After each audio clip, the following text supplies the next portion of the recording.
Hey, let's start the show for Thursday, February 11th, 2016. Welcome to This Is Only a Test, the official podcast of Tested.com.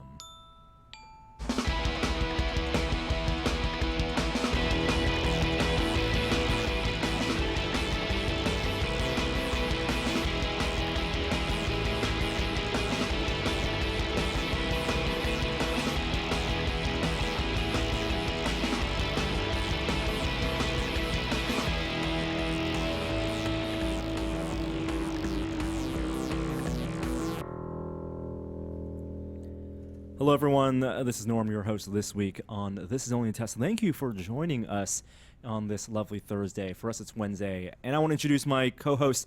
To my left, it's our senior science correspondent, Kishore Hari. Senior of one. Senior of one? What does that mean? I'm the only science correspondent. You are currently the only science correspondent, which doesn't mean we won't have more in the future. It's just you're currently the only one, and you're by default and earned the senior science correspondent. And to his left, we have Jeremy Williams, electronics expert. Hello. That's me. That's you. Expertise not guaranteed. Void but prohibited. May not be available in your area for Prime members only. Do you like electronics expert or volunteer 3,501? The latter. Oh, boy. How are you guys doing this week? Really well. I just got over my Super Bowl hangover. Super Bowl hangover. Let's go talk about that real quickly, because this past weekend was the Super Bowl. Now, I know this is not a football show or a sports show, but we do enjoy the sports. Several of the sports, and I did spend several of we them. do enjoy the sporting activities. I'm not going to call it sports ball. I think sports ball is a phrase that it represents a type of snark that I do not like on the internet. The last thing I want to hear is people talking about how annoyed they are about sports ball, because I'm annoyed about that. But Super Bowl was Sunday. I watched the game, enjoyed watching the game, hung out with Kishore, and you had a wing party. So let's talk about those wings. Yeah, I had a chicken wing party, which was more important than the game itself. The game was pretty terrible. But, I tried out a variant of a recipe from Kenji Lopez Alt, who writes a award-winning column called on Serious Eats. And we cooked 50 pounds of chicken wings in a set of fryers. We had 6 flavors. It was an homage to Wilbur Scoville, inventor of the heat scale. Where do you source the flavors from? My mind, the depths of my mind. Oh, you made your own sauces. Yeah, everything. Wow. Yeah, Well, so Kishore takes his chicken wing cooking very seriously. Last year, born in Buffalo, New York. It's part of my genetics, right? Kishore also, I think I disqualified my Blasphemous. senior science correspondent title with that comment. for the Bay Area, is your distaste for perhaps the best chicken wings in San Francisco, the Santong hot spicy, the honey wings. No. You don't like sweet wings. I don't like having to wait an hour and a half to get into that restaurant. That does not invalidate the tastiness. It of does their invalidate the double experience. fried teriyaki wings, honey glazed, spicy wings. Have you had these dried fried wings? I'm not a wing guy. No, I'm the guy who likes boneless wings. Oh, we were getting along so should well, I Jeremy. show myself out? I'm going to let this one go because I'm A boneless post-Super wing Bowl is now. just a half skip away from a nugget. I can't take the carnivore level of buffalo wings. I've been enjoying veggie burgers more and more these days. You just don't like the bone. Yeah. You don't like having to see the bone, No, have to deal with the gristle. Yeah, it's just gross. It's so delicious, though. So let's talk about these sauces and also the recipe, because you did say you sourced them from Kenji Lopez Alt, the Serious Eats recipe. This is a deep cut for a tech podcast, but here we go. So this year, we've done all sorts of crazy stuff in years past, but this year, it was single pepper for every different sauce, and then so we had everything from a banana pepper, which was kind of a sweeter sauce with a mustard base, through a chipotle where we roasted jalapenos and blend them into a barbecue style sauce, up to I got to use Carolina Reaper for the first time, which set the record for being the hottest pepper on record now, and it was in the hot sauce. The one that was that past Norm, habanero. Yeah, the one that Norm was basically scared to try. I did not try it. Joey went straight for the sauce, the hottest one, and even though he's the one to tackle on the volcanic challenge of spicy burritos. It was hot, but it wasn't that hot. He thought it was hot. It had lingering effects. I have contradictory opinions on hot wings and hot things in general. I think I can only take one type of hot at the same time. I can take either temperature hot or spicy hot. I like spicy things that are cold, but I like hot things that are not spicy. Yeah. Okay. Like what's spicy and cold? Kimchi. Oh. See, I had an answer for you right away. That's like an N of 1, though. There's not very many spicy cold things. I can do spicy, if I took a buffalo wing or a really hot wing and I waited till it was not piping hot temperature-wise, then I could enjoy the flavors more. But I'm dealing with, my tongue just gets overwhelmed. Super taster. No, that's fair. Well, My favorite thing about this year we tried to do something. So Kenji Lopez Alt had done a really deep analysis about how to make wings really crispy because there's a ton of fat on chicken wings. So you have to, there's people that come up with different ways, like Alton Brown's encourages people to render out the fat to crisp up the wing. But Kenji came up with this way of lowering the pH by using a little bit of baking powder and then air drying the wings and bringing them up to room temperature. So when they went into the deep fryer, they wouldn't lower the temperature of the fryer very much. Wow. So we tried that methodology this year, and we couldn't tell much of a difference, to be honest. It's the level of preparation that goes above and beyond. But the results spoke for themselves. You made a good wing. I like the dirty wings, especially when you double fried them, sauced them up, fried them again. I always like multiple fryings in wings. And we had poutine, and no Canadians killed me at this party, which is I don't know if I would really call that poutine. It was. Oh, come on! It had For all where the we were, ingredients. It had the ingredients of poutine, but I don't think Canadians would have validated it. Could you see yourself opening a wing restaurant, Kishore, with an hour and a half wait? No, because I did eat all of our profits. It's like sushi restaurants. I could never operate one because I would just eat all the sushi. All right. But regardless whether you enjoyed wings or watched the Super Bowl game, if you were on the internet, you must have been aware of at least the commercials and all of the advertising surrounding the Super Bowl. Jeremy, did you at least see some of the commercials? Yeah, I did. No, I was rooting. I lived in North Carolina for a couple of years, so I was rooting for the Patriots. Or not the Patriots. No. They didn't have the team when I was there, so it's not the Patriots. The Panthers. Is it the Panthers? It's the Panthers. Yeah, the Panthers. So I was Rooting I was rooting real for those hard. guys, not the other ones. And but I did. Jungle animal versus horse. Exactly. I went online afterwards. Yeah, I checked out the best of the commercials. I was glad to see Alexa was represented. Yeah. So Alec Baldwin did a nice Alexa commercial. Yeah, That's okay. And Jason Schwartzman. Yes. It was a weird mix. Reading stories about smart home and Internet of Things, there really seems to be a shift in the perception of Alexa, at least in the critical tech community. Alexa was poo-pooed by many websites Is that right? and reviewers when it was first released, and fairly so. At that price, it was a limited release, $200 at full price. Yeah. What you could do with it for what you bought, and to be fair, we always our advice is to buy things for what they can do now, and not for what their promise is. But you could see the promise, and I think it was definitely underappreciated for its promise. Oh, there goes my computer on the other side of the room.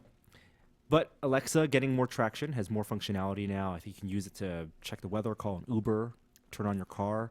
Set timers for chicken wings, which we were using Alexa during this party to do that. No, it's I love Alexa mostly because my kid can't type, and now he has access to the internet in a limited way. But he always wants to know the weather. He wants to know how many days it is until this day, his birthday or a party. We were admiring the moon last night as a family. It was really a sliver of a moon. It was just a new moon last night or 2 nights ago, and we wondered if it was waxing or waning. And so we asked Alexa, what phase is the moon in, and she told us everything, and that there was a new moon the day before, and that it was currently waning, and it was pretty cool. Well, I mean, and you guys both have kids, and Yeah. your kids are interesting ages because. Jeremy, your kids are at an age where they matured in their use of technology with the emergence of touchscreens, and you've talked about how they're at a touchscreen first generation, Yeah. where they try to touch the TV and stuff like that.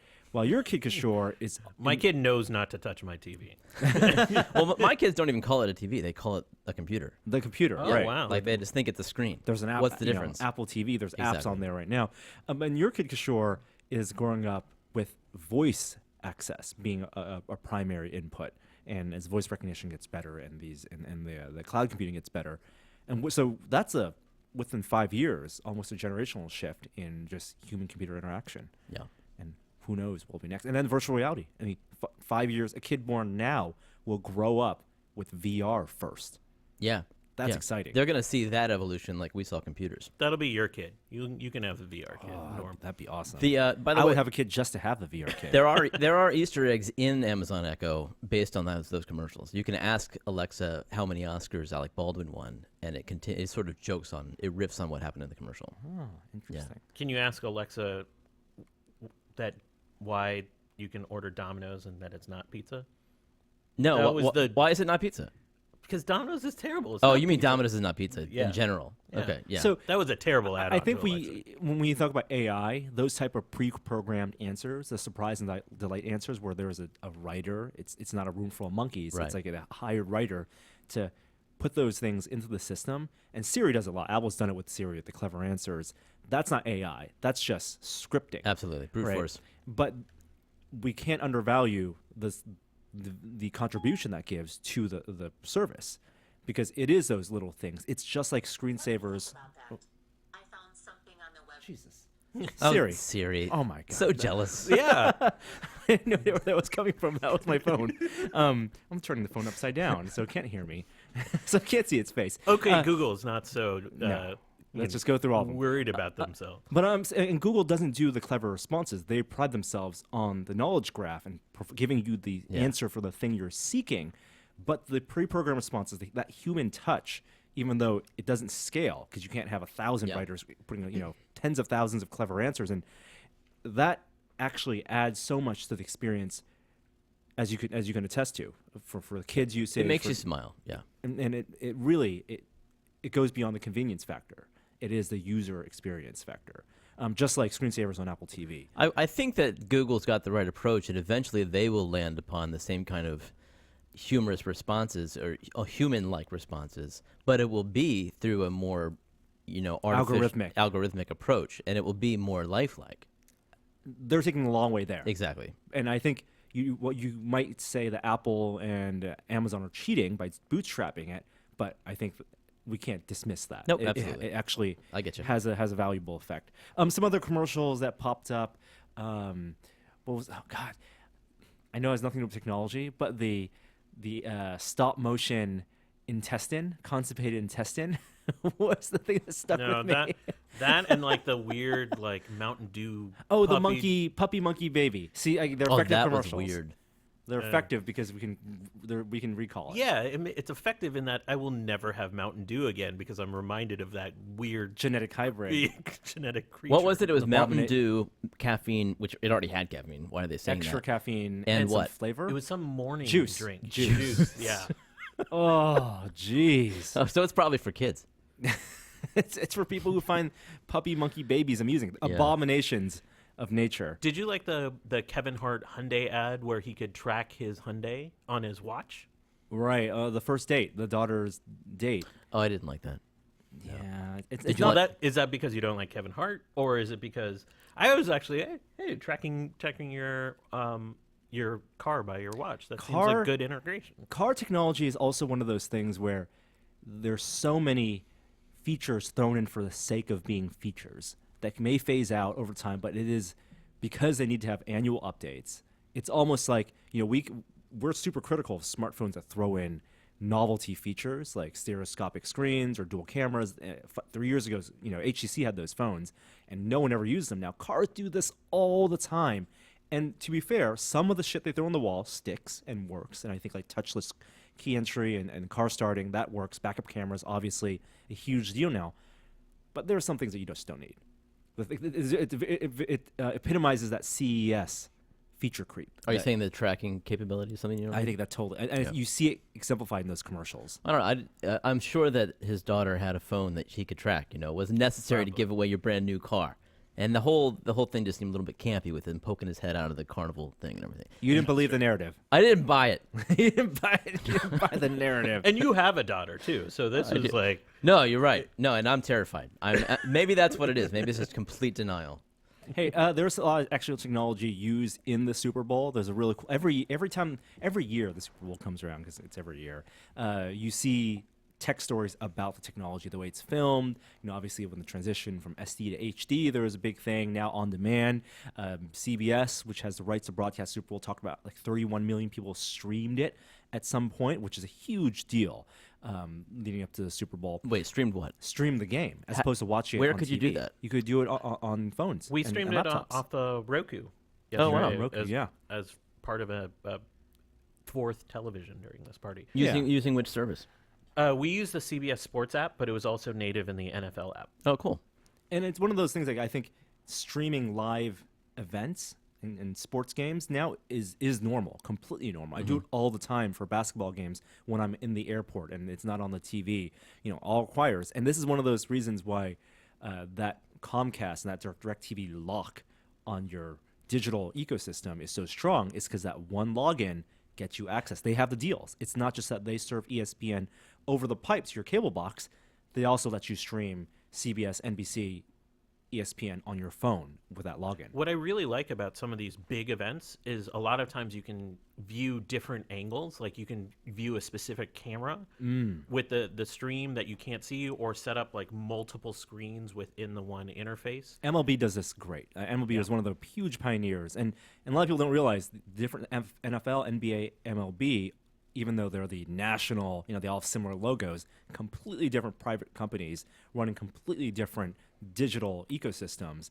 MLB has been in the forefront. HBO, I believe, licenses the technology from MLB for HBO. Their The mobile. NHL does now too. They NHL. just started last week. They integrated the MLB technology. But they have the best a la carte style. You pay for the season pass and you get to watch every game. But not only every game, live mix. You have the audio feed from the local team, the audio feed from the visiting team, like their local audio feed, and you get to see a TriCaster style multicam view of all the cameras and tap which camera you want to see and mix it yourself, which is really neat. There was actually an experiment where you could tap into a GoPro feed on a player once. For NHL. Yeah.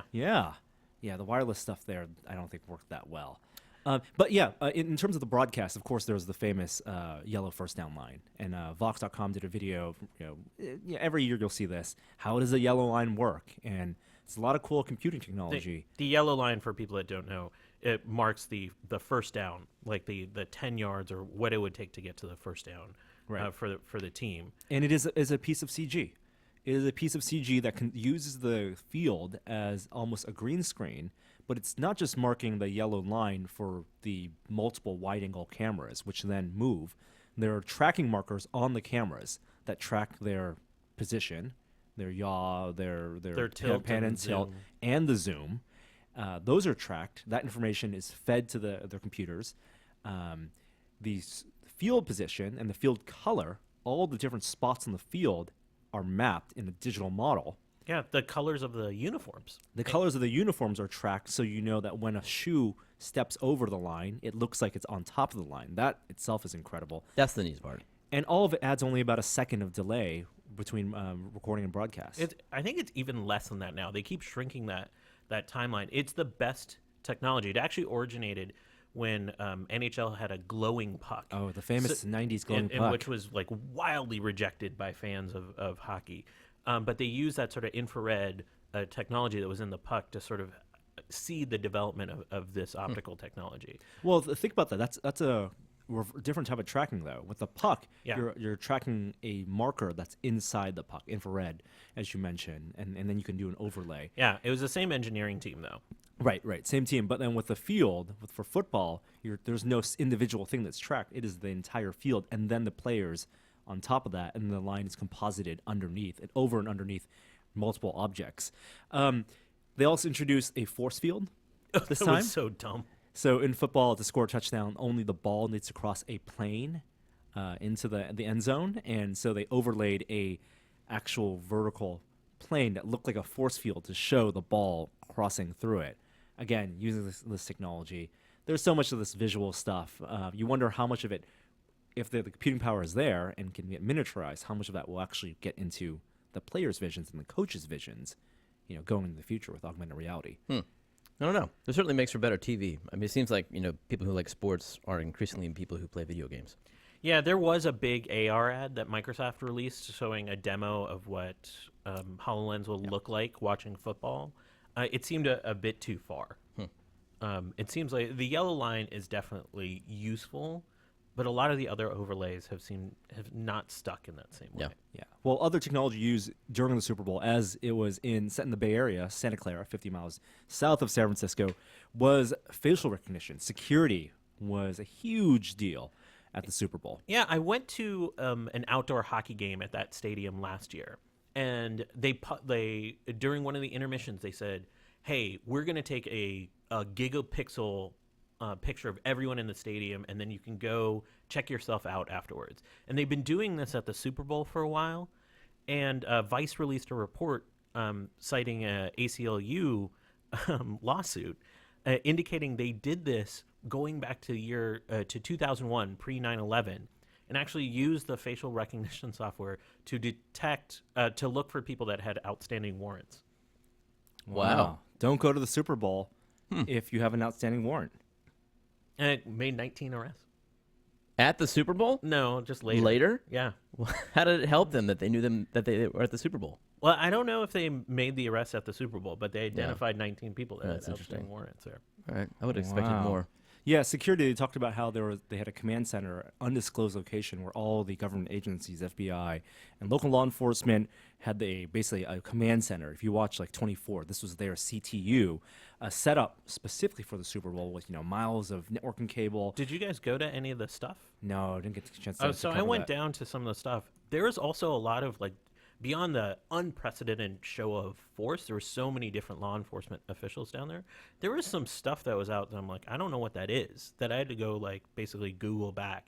Like Homeland Security had air quality monitoring devices that are out by light poles. Beyond all the cameras, they're using a lot of technology. Seismic detectors. Yeah, there was even a flyover that was looking for radiation spikes. Interesting. Wow. All this stuff. Cool narratives that can go into a future season of 24.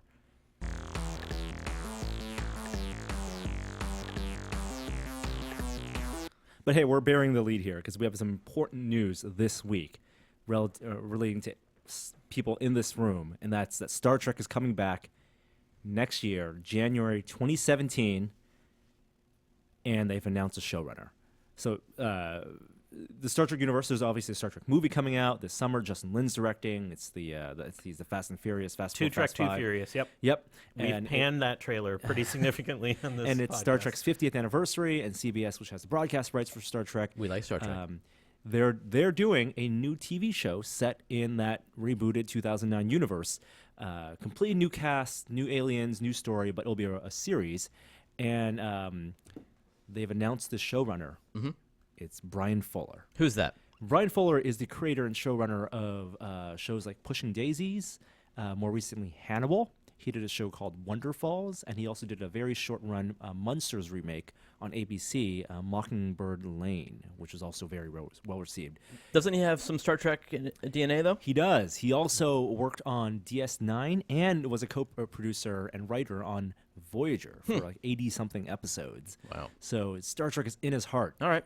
But it's not just that his pedigree is extensive and he's very prolific, but his writing, his visual, he has a interesting visual style.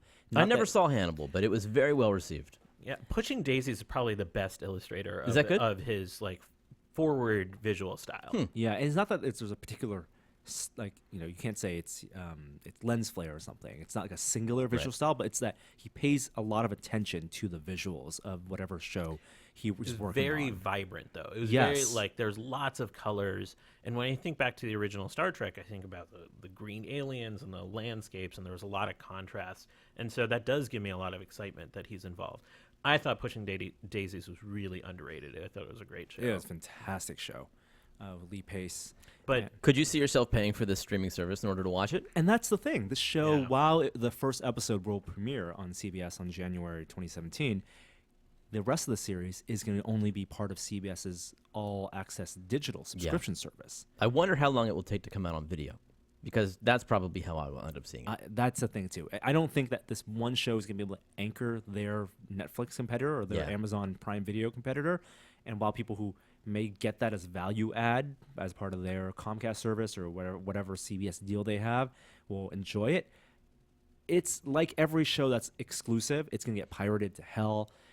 People are going to wait for they're going to release a DVD, so people are going to wait for the Blu-ray DVD. It might never pop up on Netflix, but there are going to be other ways to watch it, and it's going to be tough for them to make it a driver for the subscription. I don't know. I might do it. Oh, certainly some people will. I'm right? going to watch that first episode, and that'll be the driver of the decision. But it's been so long. I'm like itching. It's been a long road. Yeah, and I'm here. going to ignore Enterprise as a series. I never saw a single episode of Enterprise. Well, so that's two of us that have ignored it. And but I actually really liked the end of Voyager, the end, and then DS9 was my favorite. And so I've been itching for a long time, and I've been slowly watching episodes. Especially Max Temkin from Cards Against Humanity released a medium post on DS9, and revisiting those episodes was like kind of renewed my affinity for that. So I might go for it. One of the things I'm excited for is that finally, my hope for this show, my hope and fear, is that it moves away from what a lot of shows are trying to do with science fiction, which was really started with Babylon 5 and then Deep Space Nine, continuing on with Battlestar Galactica, which is the gritty serial nature of science fiction storytelling, which I think there's absolutely a place for. You mean the serialized like cliffhanger ending every week? But also very gritty, realistic, like brutal war story. We're getting that with The Expanse right now. We're totally getting that with The Expanse. And you had attempts like Stargate Universe tried to do that. And I would actually rather have a show that's could be more like the Buffy of Star Trek. Make it fun. One-off episodes, totally fine. Build a fun, fantastical world, an optimistic world that Star Trek is supposed to be. It doesn't need to be Star Wars. It doesn't need to be, Babylon 5. It doesn't need to be Battlestar Galactica, which I think a lot of shows try to capture that magic, because that's how you get people to view week after week. Was Firefly kind of like that too? Firefly was less sort of so. unique because it did have a longer arc to it. And it's Whedon as a kind of a style into its own. I know he did Buffy too, but they were self-contained. There weren't enough episodes of Firefly for that kind of. They had overarching narratives, but they were kind of contained stories too. Yeah. They were contained episodes. I can't talk about Firefly. Firefly it's more like one of my favorite shows. Cowboy Bebop, where in the one season it got, every episode got to tell an interesting story and flesh out those characters, but it wasn't like a serialized, we're struggling to survive, and episode beginning to end, one continuous story. Is it fair to say that that's the template you're looking for the Star Trek to use? The Firefly, Firefly, totally, yeah.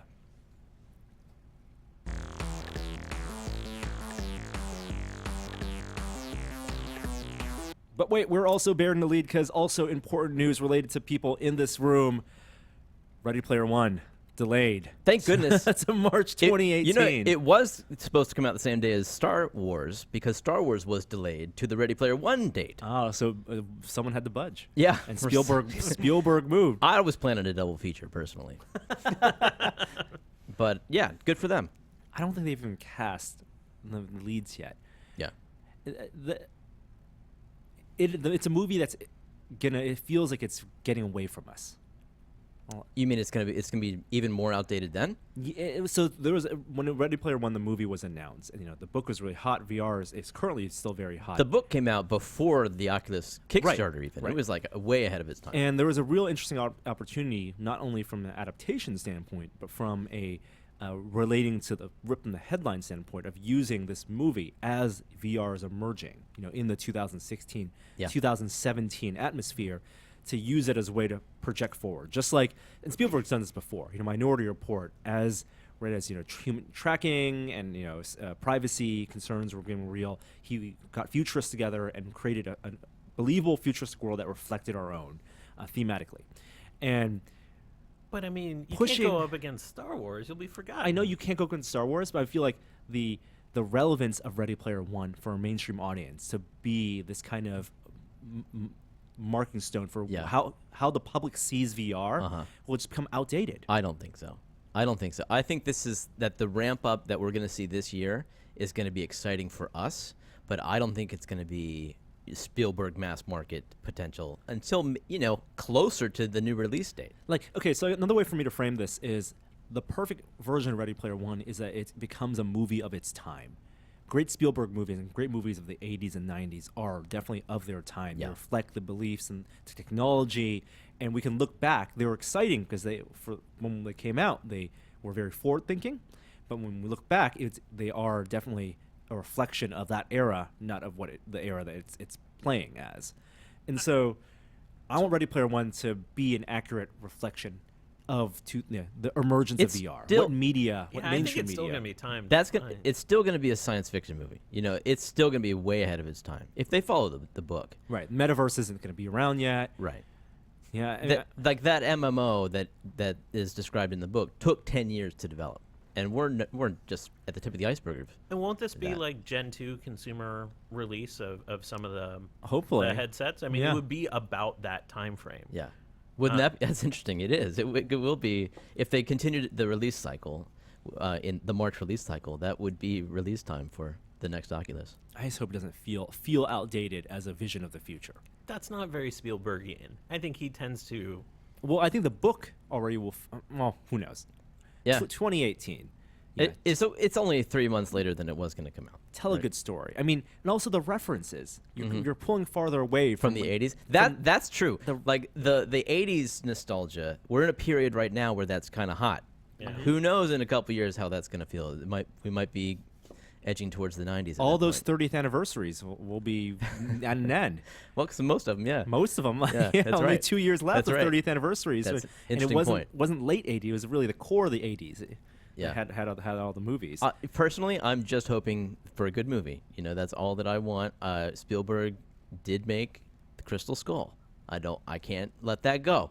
And so I'm just hoping that he's, got it in him to do one of these classic 80s feels. More often than not, he makes a really solid down the middle. No doubt. No doubt. But he So, used to be I have a lot of confidence. he used to be consistent. He used to be infallible.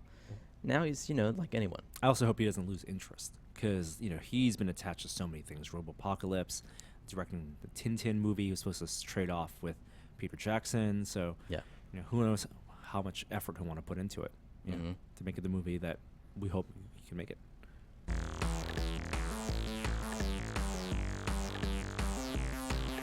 Are we doing that All right. between every story? No, just all these burying the leads because we really did bury the lead because Jeremy, you have a title now. Oh yeah. Volunteer 3001 or something. 3,500. Know your role. Electronics expert. Electronics expert Jeremy Williams, or volunteer number 3501. Oh wow, you know that? Wow. Right on. You were in an episode of Mythbusters. Yeah, we recorded it maybe 6-7 months ago now, and it was a blast to be offered the chance to be on it. I didn't even expect to. Adam asked me, having done the Star Trek chair, if I would give him a hand on Mythbusters in measuring the velocity of an axe swing. You can watch highlights of the episode on Discovery's website. And it was a revisit of their zombie slaying episode where he built a foam axe and just sort of tapped zombies with it, and he was called out for saying that wouldn't have actually killed a zombie. So they brought me in to actually measure a kill swing and make sure that it was being swung fast enough. So we hooked an accelerometer onto an axe, measured it with a teensy, and then recorded those, like what were officially kill swings, because Adam made fake heads. And he's destroyed them with a real axe that they had professionally sharpened. So was it still a foam axe, or was it It was the original foam axe of the first one that he hit the zombies with. Of course, Because the zombies were also volunteers. Yeah. So you're not going to take a real axe to No, but volunteers. The reason I didn't mean whether it was a real axe hitting people in the head. I meant that you could see him actually tiring from doing it. Oh, so was believe it, me. was So it the weight. heavy? Yeah. It was not heavy. It just took a lot of force to swing it, because it wasn't just the swinging; it was also the impact. So he had to simulate the stopping. So there's two muscle movements. He had to yank it back like a whip. So you're actually probably exerting more force using the foam axe it's a guaranteed kill almost. Yeah. because you're moving. I mean, even though the axe is lighter than the real axe. So we had it hooked up to a speaker, and it would make sound effects whenever you would get a kill. Yeah. Well, and I had a little display so it would say kill, so we could see that. And there was like a bar graph, like an EQ that showed the velocity of his swing, so he could really see how close he was to getting a kill. Right. And believe me, yeah, a few swings and you would be feeling it. And we did a couple takes on shoot day, and he was out of breath. I mean, it really does take a lot more energy than I think that's what people tapping. don't expect. You watch the TV shows and Yeah. it looks like it's easy to swing an axe to crush a skull, but it's not. No. Be prepared. Got to chop those logs. That's right. So that's why Jamie felt pretty good about his pistol. the pistol. Yeah. Yeah. How was it being part of one of the last episodes? Was there sort of an extra energy to the whole shoot day, or was it all just pretty run of the mill? Those guys are really efficient. Have you been to one of their shoots? It's a small team.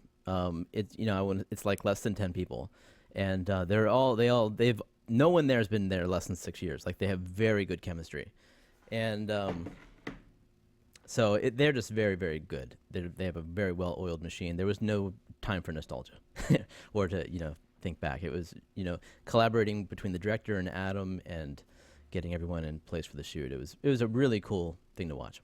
Well, it was fun. I watch Mythbusters every week with my kid now because he's fascinated by that show. Yeah. And so I was like, "Hey, that's my friend." And to like pause it and rewind it. I had people write me from back east who just happened to have it on. Actually, one of my my fulfillment partner for Game Frame happened to have it on. I didn't mention I was going to be on it. He was watching it up in Portland, and he texted me. It's funny how apparently a lot of people watch Mythbusters, which is really cool. Very cool. Awesome. Well, thanks for sharing your experience. And if you guys haven't seen the episode, I'm sure it's going to be playing later this week, or it'll be on Discovery On Demand or something. Yeah, on it's the website. volunteer special. The volunteer special. That's right. That's why you're volunteer 3501. That's right. You're the last volunteer. Wow. Is How about that that? the way I think about it? Because they talked about there being 3,500 volunteers over the history. And Oh, you got wow. labeled 3501. I didn't make that connection. You're the final volunteer. That's nice. Wow, thank you. One for the resume. After you decided no more volunteers, no more, we're done. That's it.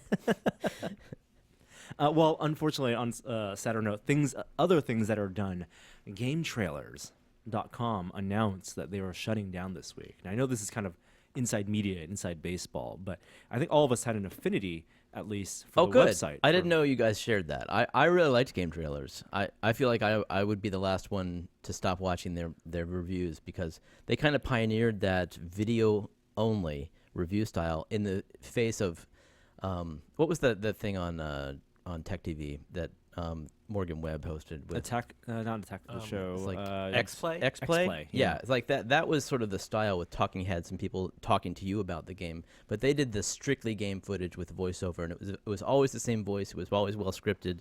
I liked their throwback 80s but high poly, interstitial animations, and I just thought that they did a really swell job. I usually went for them when I wanted a video review, so I'm sad to hear they're closing shop. I also used to go to them when just to watch trailers. I mean, they started off as a website course. hosting video game trailers, kind of pre-YouTube, and it really was one of those first places that they paid for the bandwidth. They allowed you to download HD versions, and back then it was like before streaming was on demand. Going to YouTube and watching a trailer on it whenever you want. You actually downloaded the trailer if you wanted to see it over again. It was easier to do that than to have to try to play it and buffer on your 128K connection. And it goes to show that they adapted from just a place where you can download trailers, which they were for a long time, to creating content and creating reviews. But yet they had to adapt, and YouTube and Vimeo and services like that have really taken over. Like there's like Apple. I used to go to apple.com/trailers all the time, and I don't go to there never. anymore. Yeah, Yeah. like That's because those services have all been co-opted by streaming services. Mm-hmm. Yeah, and speaking of streaming services, I know you guys use Apple TV. Not me. You don't use Apple TV. You use a Roku. I use a Roku. You use a Roku. I use Apple This is TV our and Roku. Apple Jeremy tester. used the Apple I TV. probably used Roku before you did. I had Probably. Gen 1. I enjoyed the Yoku. the Yoku. The Yoku. Oh well, new apps coming out on Apple TV all the time, and one new app is actually from BitTorrent, which is most associated with video pirating. Yes. But they actually have a side service, and they've tried to legitimize themselves as a service for P2P file sharing.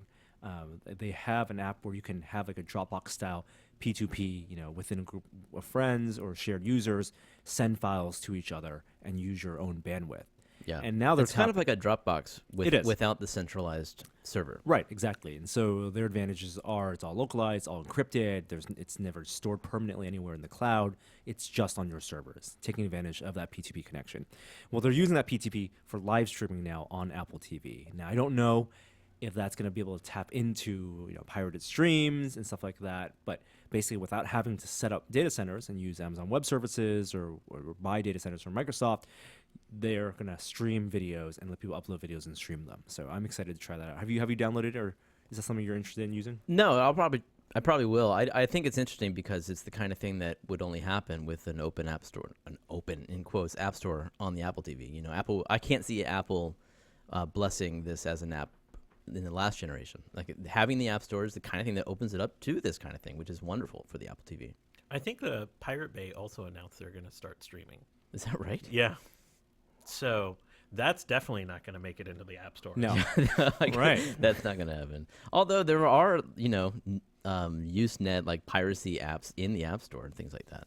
So I mean, as quote unquote open as app development can be, it really is still the walled garden where you have to go through the approval process. It's through a judge which will decide and will run your app and decide whether it's appropriate content, whether it can get in the way. I mean, I know there's non-compete stuff and they can't have a monopoly over streaming services on Apple TV, but they do prioritize iTunes. That's the first option if you choose a show.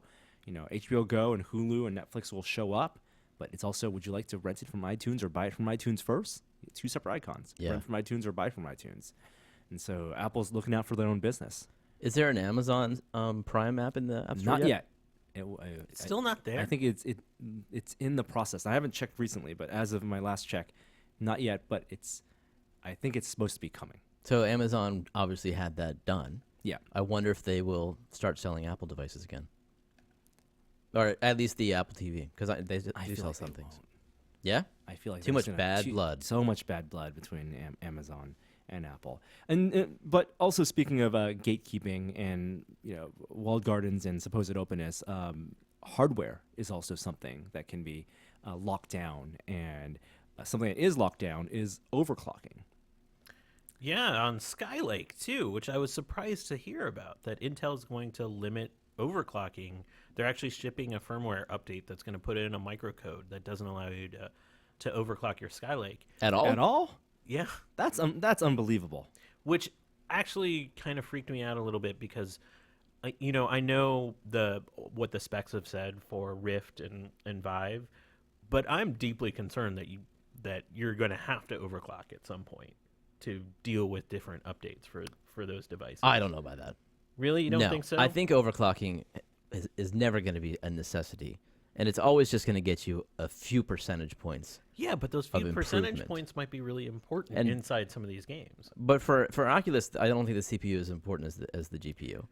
And so All right, fair enough. Well, the idea, I think, the reason Intel's doing this is because they want to differentiate between their K processors and their non-K processors, which they have always said that, with binning, which means like they create the chips and their yields, like some of the chips will be more reliable than others, but some will be good enough that they'll sell and they'll completely work totally fine, but it's not approved under Intel's warranty eyes for overclocking, and the better chips are approved, even though they have maybe the same specs, same base clocks, and same multipliers. And so you're paying more for the K processors for the Intel's tacit approval of overclocking and pushing those forward. But those also cost more. Yeah, how much more do they cost now? Like, I'm not sure exactly. but difference. they're like 10 to 15% more, if I recall. haven't they always had, maybe not always, but haven't they in the past sold basically the same chip, but they have just sold it underclocked if they didn't test as well for overclocking? Exactly. Yeah. Right. Yeah. Right. That's exactly what it is. Okay. The difference between where there's the headroom, the anticipated headroom for those chips. The ones with more headroom that produce better, those are the K chips. And so if you wanted to buy the cheaper chip, you could take a gamble on that and try to overclock it yourself. Exactly. Reliability is all up on you. But now, with this microcode change and the firmware change, they're locking down the multiplier and the base clock on those non-K chips. So they're saying, their stance is going to be on reliability, but it's really, I think, it's a business decision because they want people to buy the K chips. It's a really product segmentation. I don't like it. You should be able to overclock it and break it if it's up to you. It's about a 10% premium on the K chips also. So if it's a $250 chip, for the standard one, it's going to be $275, $280 for the K one. Yeah. Which goes a long way. I wonder if a CPU is more important for Oculus since they're doing the optical tracking with the webcams. Yeah, definitely. As compared to the Vive.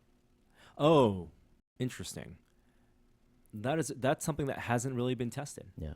Yeah, because no one has CV1s. I know developers, but I think developers using Oculus are under far stricter NDAs than with the Vive. Vive developers can publish whatever the heck they want, and they're encouraged to share their findings.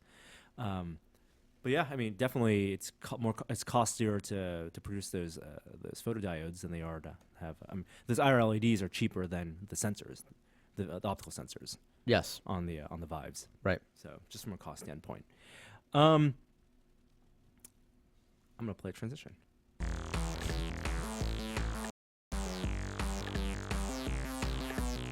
I host a whole website of transitions if you wanted to mix it up. Really? Yeah, podcastfantastic.com. What? I didn't know about this. Maybe I should download. This is all the old transitions from the old Max PC and PC Gamer podcast. Mix it up one day, maybe for April Fool's podcast. Yeah. Play all the old, all the classics. Kishore, I know you built a new PC over the holidays. You built it in anticipation of VR and building it as an Oculus rig. Jeremy, you are maybe going to build a new system. I built one just a year ago, so Okay. I'm good. You're good. You have a good graphics card. Love my graphics card. Are you guys both on Windows 10? Yeah. Nope. Kishore, hard nope. No, What are I you on? did. I didn't go. I'm still on 8, and the reason I didn't go for 10 was I knew the free upgrade was going to be there, and but I was still not comfortable with the stability of the system because it would by the time I built it, it'd only still been out a few months.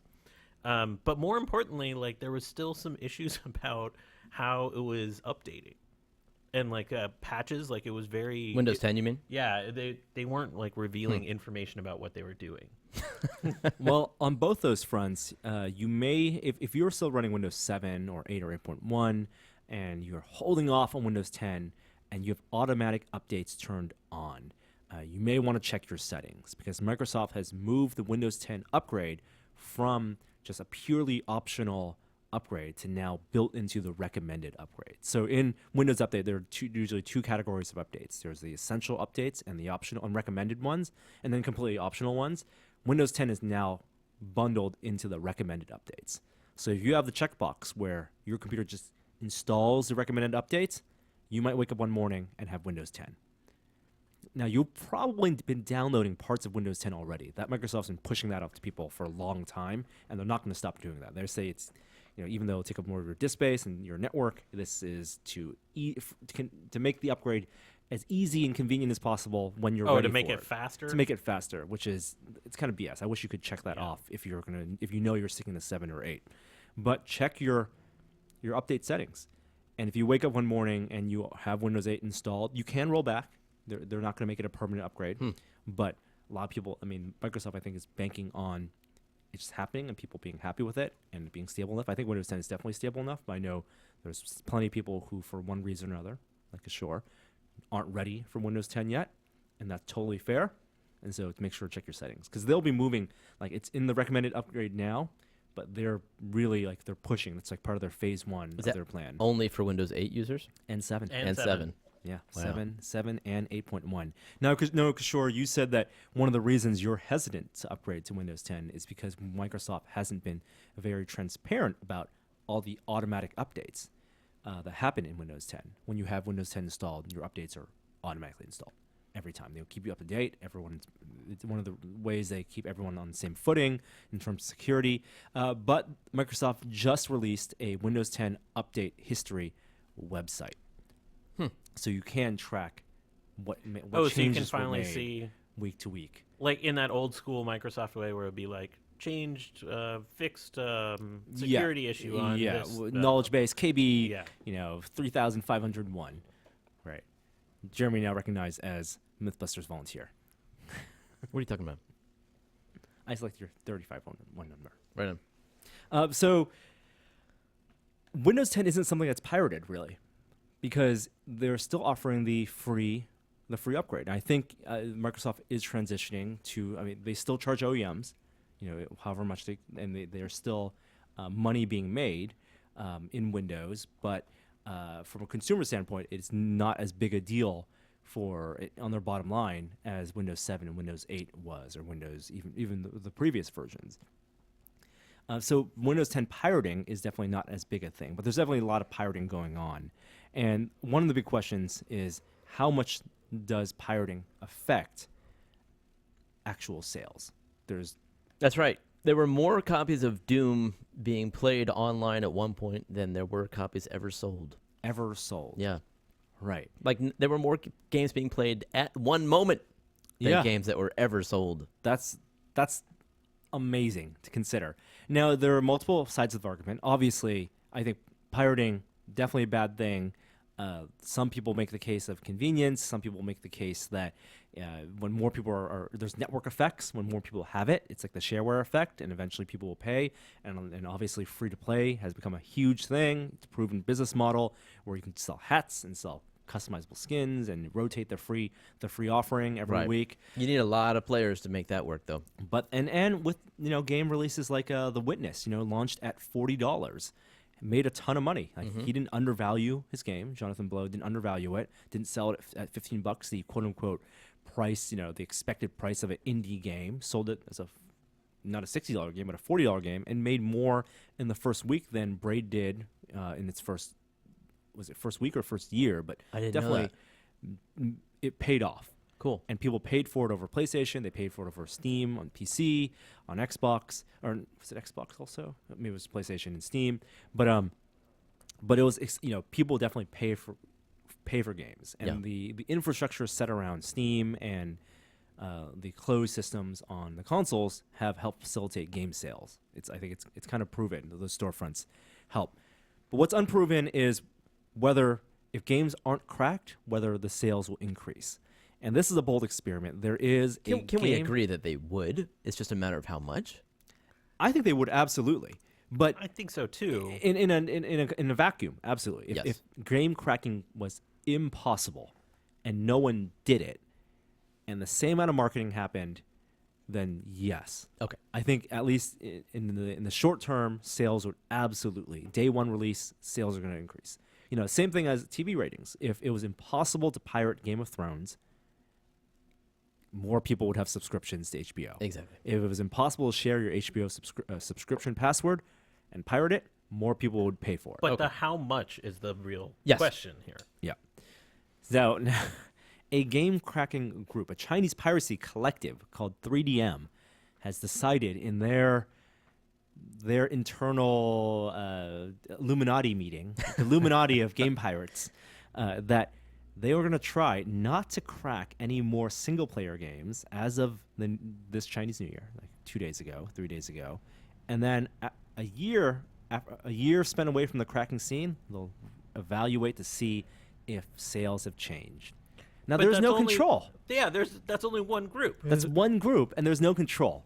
It's completely because they can't do the same year twice. No, they can't, and they can't do the same game releases twice. This is a completely diluted way of thinking of things. If they could get it so that every cracker in the entire world when cracking games, but for they a year. still can't do the same. Yeah, year no, again. but at least No, they that would can't. get us I hear closer. You. It would be closer.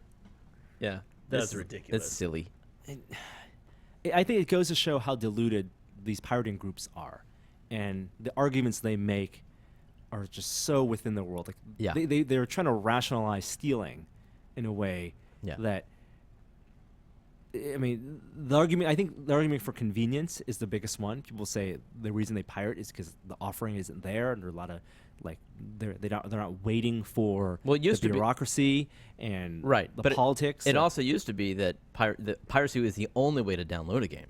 Like you used to have to go to the store and buy one in a brick and Now mortar there's shop. so many distribution Exactly. systems. So, and that was the rationale behind music streaming too. It's like if there was just an easy, obvious, quick way to buy music online, then it would work. And Apple proved that it could.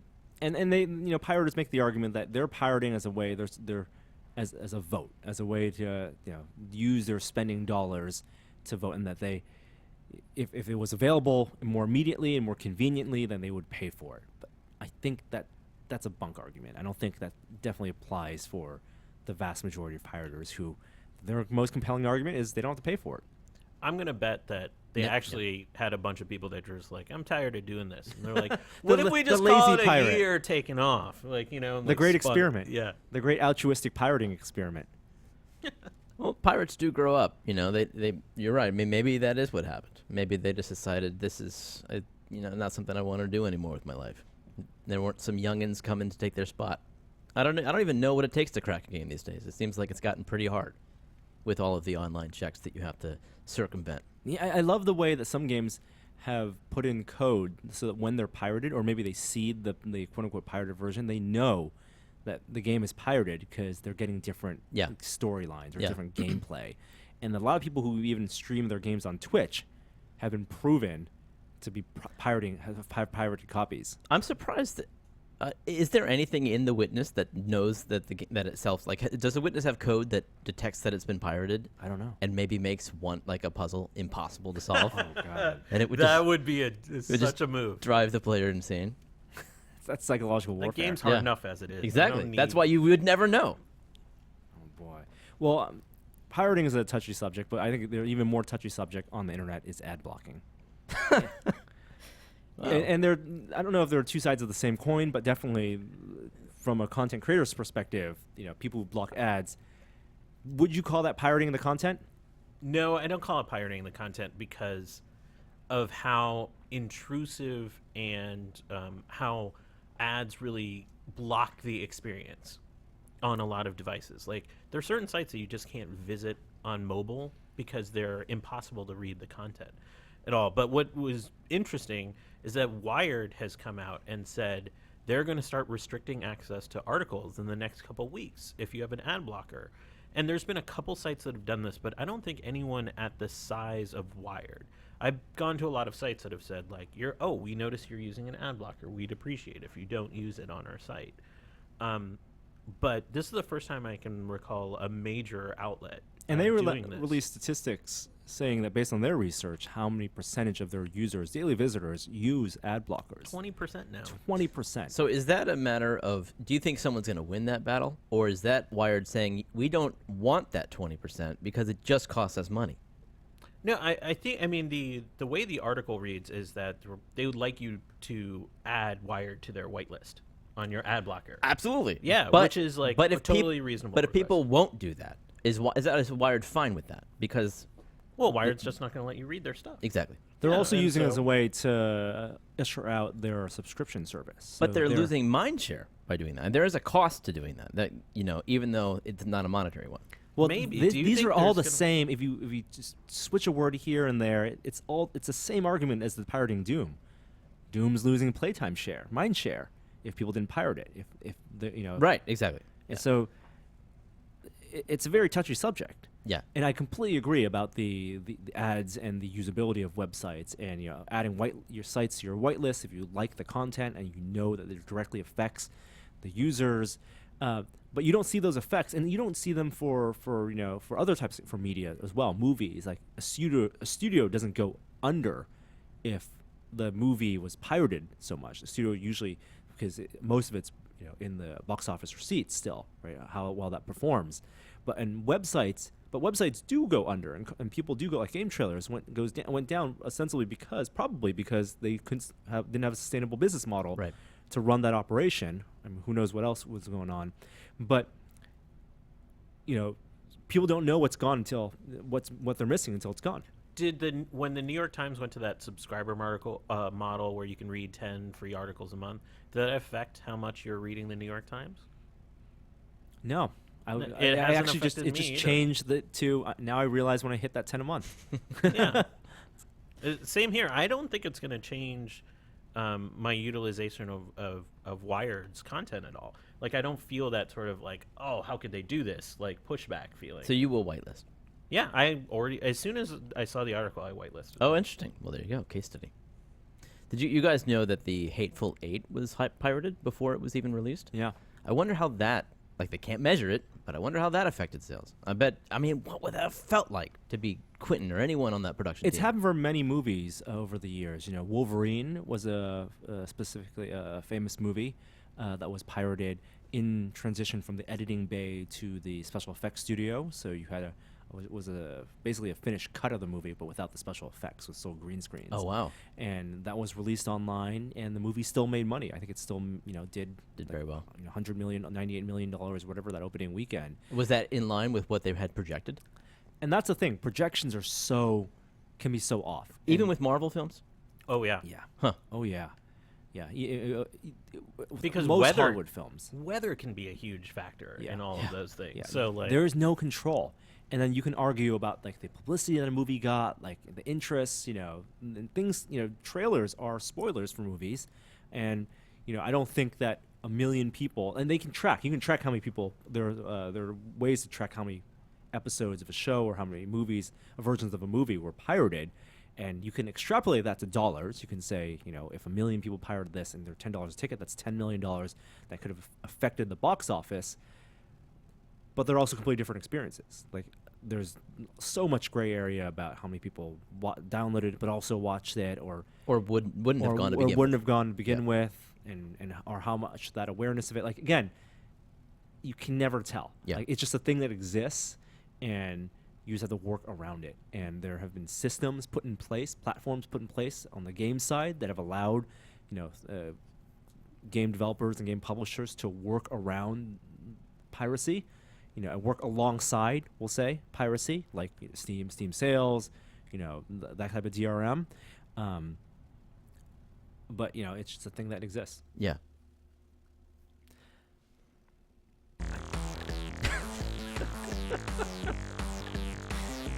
Groundhog Day. I keep on wanting to touch the screen, and it happens every single time.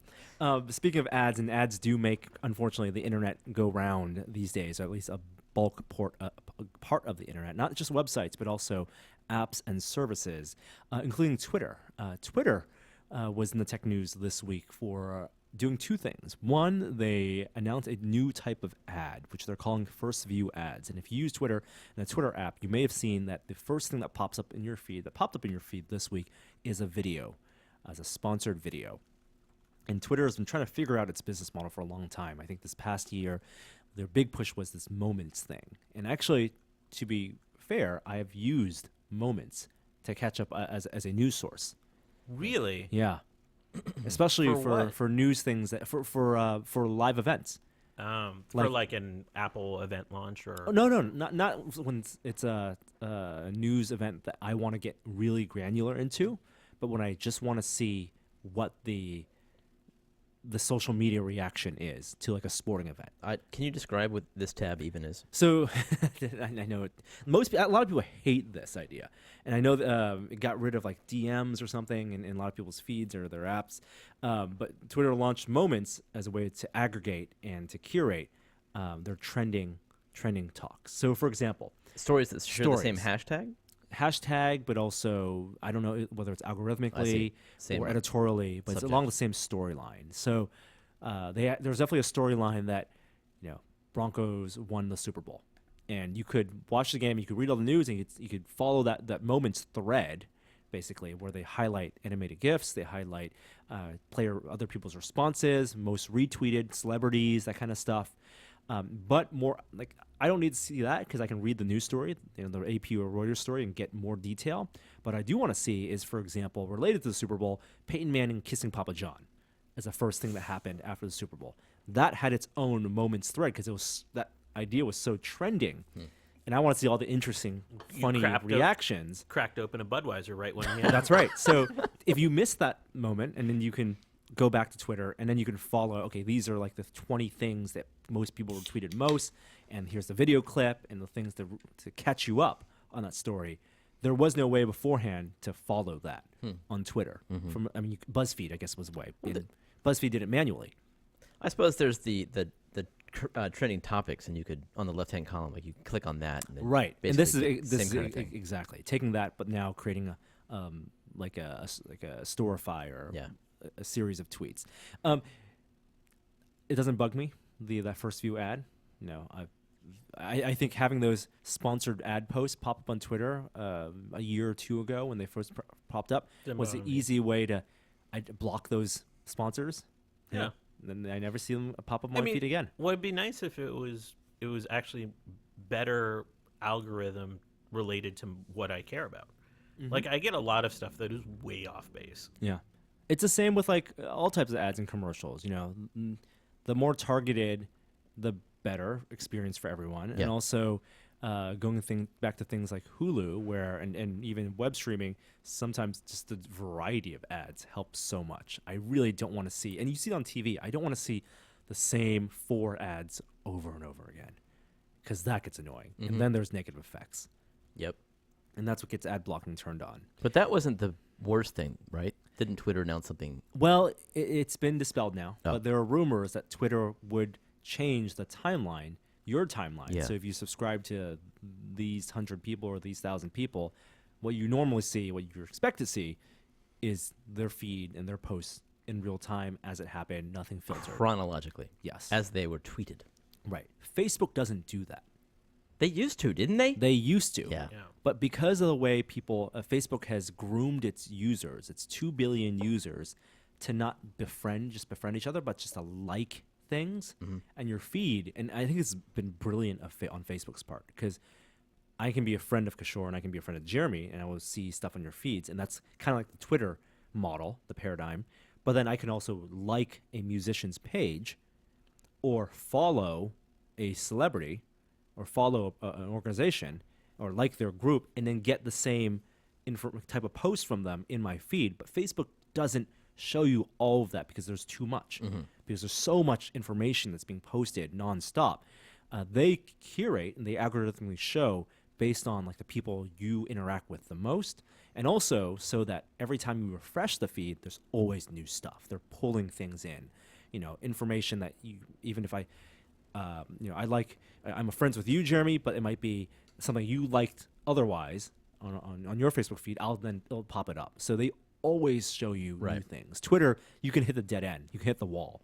And unless you're following. Like Well, you're just 1,000 going people. back in time. You're going back in time, right? But you hit the wall toward the future, right? You're waiting for someone else to. Right, You've yes. caught up to the present. Yes. So the idea I think they were pitching, at least the rumors were, that they would be maybe moving more toward a Facebook model, and they'd be showing you things that they think algorithmically would be most relevant to you. Yeah. But then in servicing those. So and I spotlighting assume those, you would have liked this, given that you like it on Facebook. No, I don't, No, because Twitter they're is different real time, paradigms. yeah. Because the user base is what I've come to expect, and the way that I engage with the way I follow people on Twitter is different than the way I expect to follow someone on Facebook, which is different from the way my RSS feeds work, which is different from the way my bookmarks work. Like everyone in their mind has a different way of consuming that content. I agree to the most part, but I do think there is some optimization that can happen. Like it's some summing up from a singular source. Well, they do To it right make- now with the while you're away. Yeah, and the while you're away is this algorithm that you're talking about to a certain extent. Just people you either click on or interact with more. But aren't they popular tweets, things that have gotten some traction Yeah, in exactly. comments? Yeah. Which is the same thing that Facebook's doing. Exactly. But I wouldn't mind them sort of summing up. I mean, there's people that I follow that are prolific, and then there's people that I follow that, maybe once a day or something. Right. So I wouldn't mind something that sort of evens things out a little bit without necessarily taking away the chronological nature. Twitter's argument is, as I'm sure it's Facebook's, is that the more popular tweets are higher quality tweets. And unfortunately, that's based on an assumption that, higher quality tweets are followed by more people. And that's not necessarily the case. And we That's a varying definition of quality. Quality can mean from an entertainment standpoint. Right. It could mean from an intellectual, standpoint. I think algorithmically, that's where they're getting the word quality. Right. Yeah. Exactly. You're using it. Yeah. The bigger concern also was that if Twitter starts changing, whether algorithmically or editorially, the linear and all-encompassing nature of the feed, then they get to change what important things matter. If the quality of a tweet, number of retweets, is Kim Kardashian from tweet, right? Yeah. X many thousand retweets, and not poison water in Flint, because no one was writing about that. Then they're making like important world-changing decisions, as opposed to the idea that information is all being equal, in the feed. Yeah. Like there's already some amount of curation that you make, depending on how you set your Twitter account up and who you follow. You've made that choice before, and I think that people would resist additional choices then being made for them. Yeah, this would have been. It sounded like they were seriously considering this. I thought that was confirmed, and I just think there must have been a lot of disagreement internally on this, because what a difficult choice it would be to change the Twitter feed at this point. It's hard to tell because Jack Dorsey came out like not more than a day later than the rumors hit and squashed them. Yeah. Like cockroach on the ground, boot meet cockroach. He like absolutely crushed it. Think about the amount of pressure, because you can, from a user experience standpoint, there are UX engineers that Twitter has, like teams of, and designers, and they can make minor changes, and they can approach things from an academic standpoint and from a data standpoint and from a very logical standpoint, and also as an exercise. They want to experiment with a new header or a new style or something. But minor changes, which for any other company would be a product change, a way of interacting with users, and users grow and they can A/B test. For Twitter and for Facebook, which have become platforms that are integral to society to some extent, like there are actually way more important implications of product changes. Now you can argue that it's all just product, and Twitter could go away the next day, and the world would go on.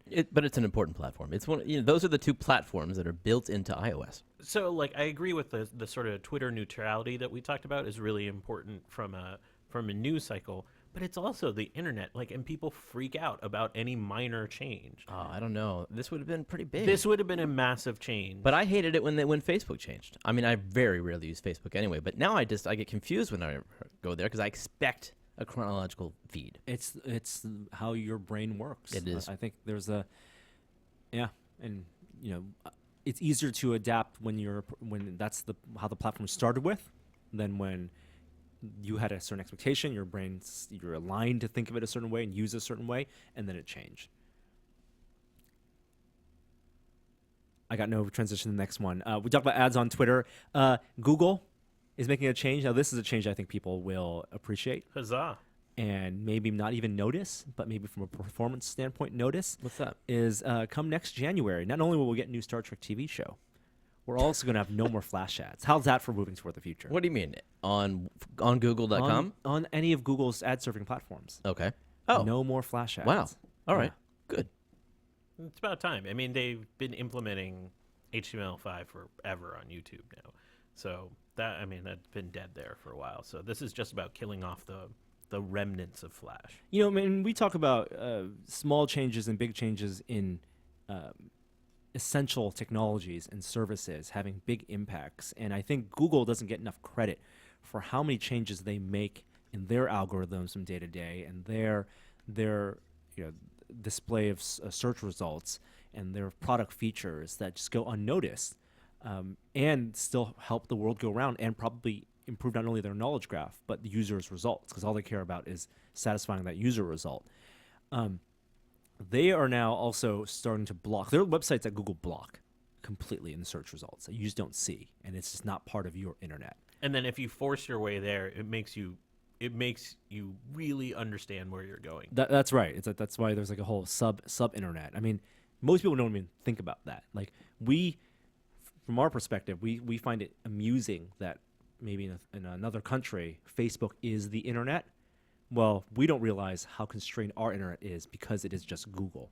Like so much, unless you know that you have your bookmarks, you have web addresses that you may type in from time to time, but so much of your interaction with web pages comes from search and comes from Google search. And what they index, you assume it's everything, but it's not. There's some stuff illegal things that they don't want to show you. Their ranking is also based on what other people have clicked on, so it may not always be. That's the the whole business of SEO.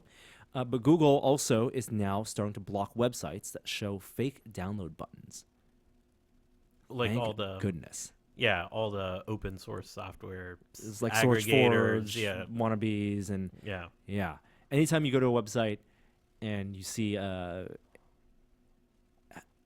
button that says download now, and really it's just a text link to an ad or an app. Yeah. And the real download button is like in small print in the bottom of the page. Those sites are going away from Google search results. That's hard enough for us to navigate, and we're computer experts. Like, we grew up with this stuff. I but freak out whenever I tell my parents. That, exactly. Yeah. But like my son, my 9-year-old son, he likes to download the occasional Minecraft mod, and all of those mods are hosted on like all those nefarious sites that have those horrible ads that look like the download button. Mm-hmm. And he doesn't know any better. He's new to this. And so I have to help him navigate that matrix, and I'm glad that Google's taken a stance on that. Now, you could also argue that's essential. You want that critical thinking to be ingrained in your child. To a certain extent, but Teach them to be more critical and not act so quickly and But just that's- hit the flashy red button. I mean, you said this back at the beginning. They're going to grow up in an interface that's really different than us. So maybe this will be fixed by the time they get there. Or, on the flip side, what is subversively the equivalent of the fake download button for touch and voice? Download here. No, like Siri, like you have to input your query in a certain way, or have your response be at a certain time. I'm just sort of thinking of Futurama episodes where like beam the ads into your brain. Yeah. Night dreams, ad dreams.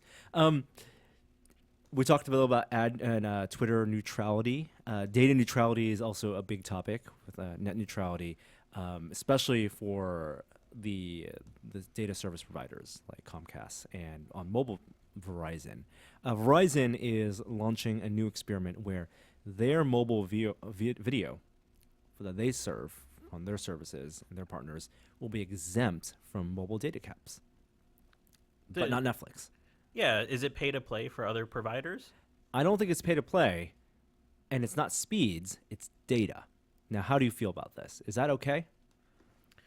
So I had T-Mobile up until a couple months ago, and they did that open up their sort of binge on service where you could stream without it hitting your data cap and from certain providers. But then it came out, the EFF did some research on it, and they were throttling the video. So they're essentially violating the idea of neutrality. This feels the same to me. Yeah.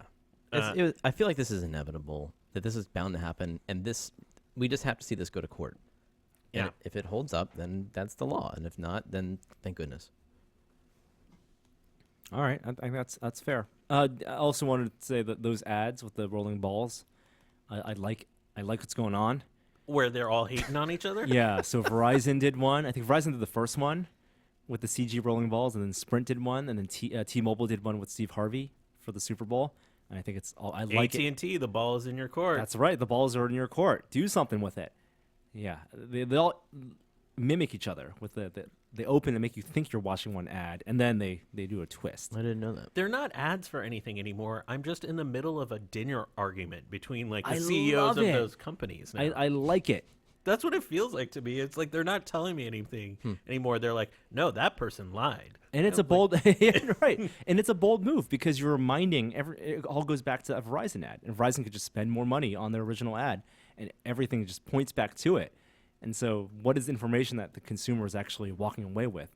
All I know is that T-Mobile paid for Steve Harvey, and Sprint used bigger balls than Sprint's Verizon. like cutting things in half with different sharp, objects. If there was an ad I could skip online, I hate that one. Which one is it? The Sprint ad where they have the 3 people like cutting stuff up. Oh, it's like slicing bills in Yeah, half yeah. and contracts in half. Mm-hmm. Yeah. Different power tools. So if there's a video ad I could cut off online, it would be the Metro PCS one with the dude in the glasses. I mean, the whole reason this exists is because we have a really inelastic model of how we pay for data, especially here in the U.S.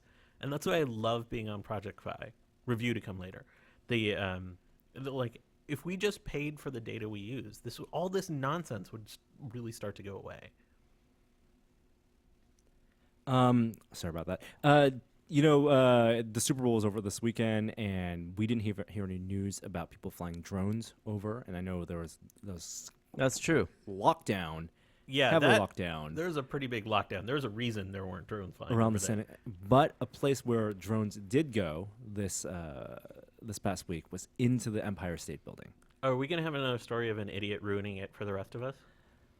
Well, I don't know if he's ruining it, but he definitely made headlines, and it was definitely an idiotic thing to do. Now, he was taking photos of the Manhattan skyline, and he said, and it hit like the 35th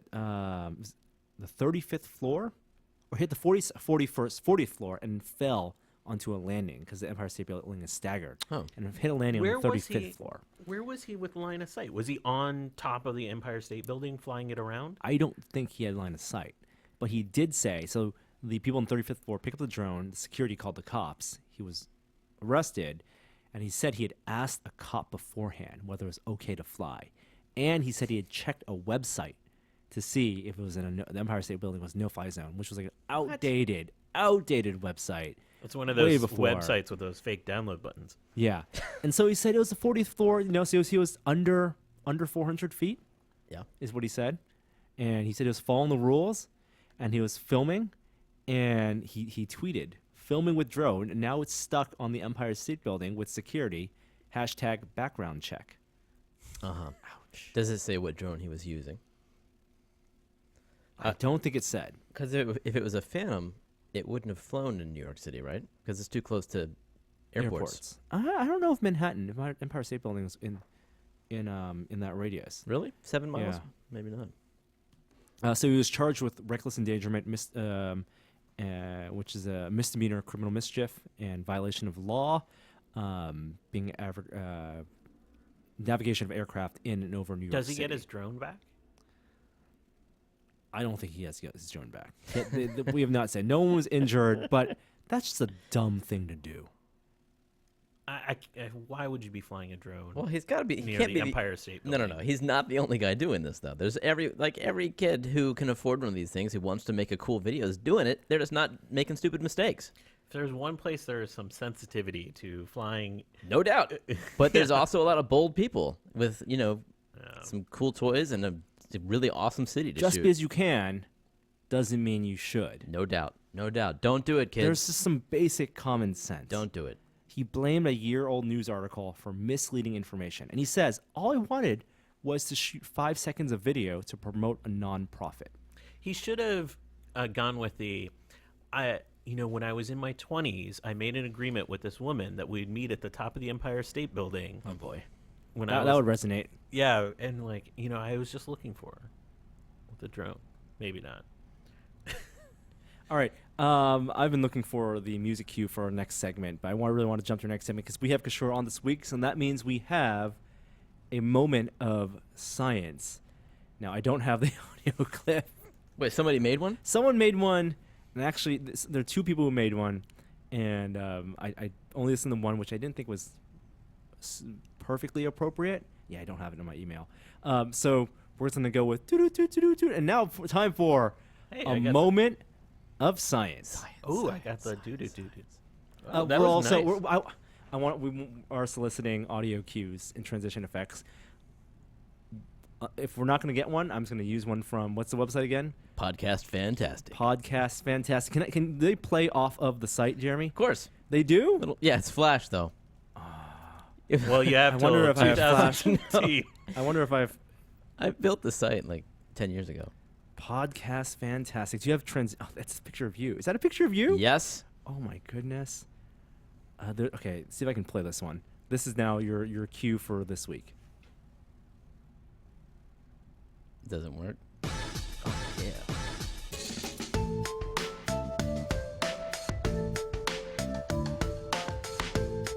That's actually pretty good. It's very smooth.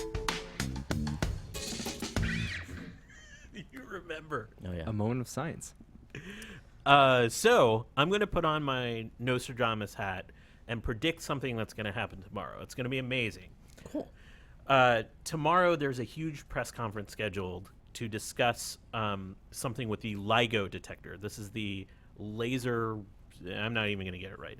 It's basically it's a huge detector looking for gravitational waves. Gravitational waves are these big moments where there's bending of space-time, and like basically, if you think about a ripple through water, Yeah. like, it's basically like that permeating through space Emanating from where? from things that have a lot of mass. Out in the universe. Yeah, so like when black holes sort of collide or merge or a supernova explodes, they tend to be really big events that cause that sort of warping of space-time. It is a fundamental component of general relativity, so it is sort of validation of that. And we expect tomorrow morning or Thursday when you're listening to this that there'll be an announcement that they have detected this. And they have essentially, the way they did it is they've created what's called an interferometer by placing a detector really far apart, one in Louisiana and one up in Washington. Oh, to measure the distance, the delay. Yeah, they're looking for like a wiggle. Wow. If you will. And so there is strong indication. There was a leaked email that the last line of the email was woohoo. So there is strong indication from scientists that a detection with high probability has been made. I think this is one of the first and only times I'm probably going to talk about something before it's been actually announced, but there's a general huzzah from the physics community. This is one of those incredible things. LIGO, this project, was really spearheaded by Kip Thorne at Caltech. He was the one that's sort of famous for being at Caltech arguing with Stephen Hawking about black holes, and then he held the Feynman chair at Caltech. So he's one of the smartest physicists all time. Okay. And then he quit in 2009 to write movies, and his first movie was Interstellar. Oh. I learned a lot about black holes with his book, one of his early books. Yeah. Kip's the best. So look forward to more stories about that. If you're going to go look for a site for reporting on it, I really recommend going to Gizmodo. Their science reporter, Jennifer Willett, great science reporter. Her husband happens to be a physicist at Caltech, too. So I think all of that comes together. I think I would read her stuff. Next thing, do you want to age slower, Norm? Yes.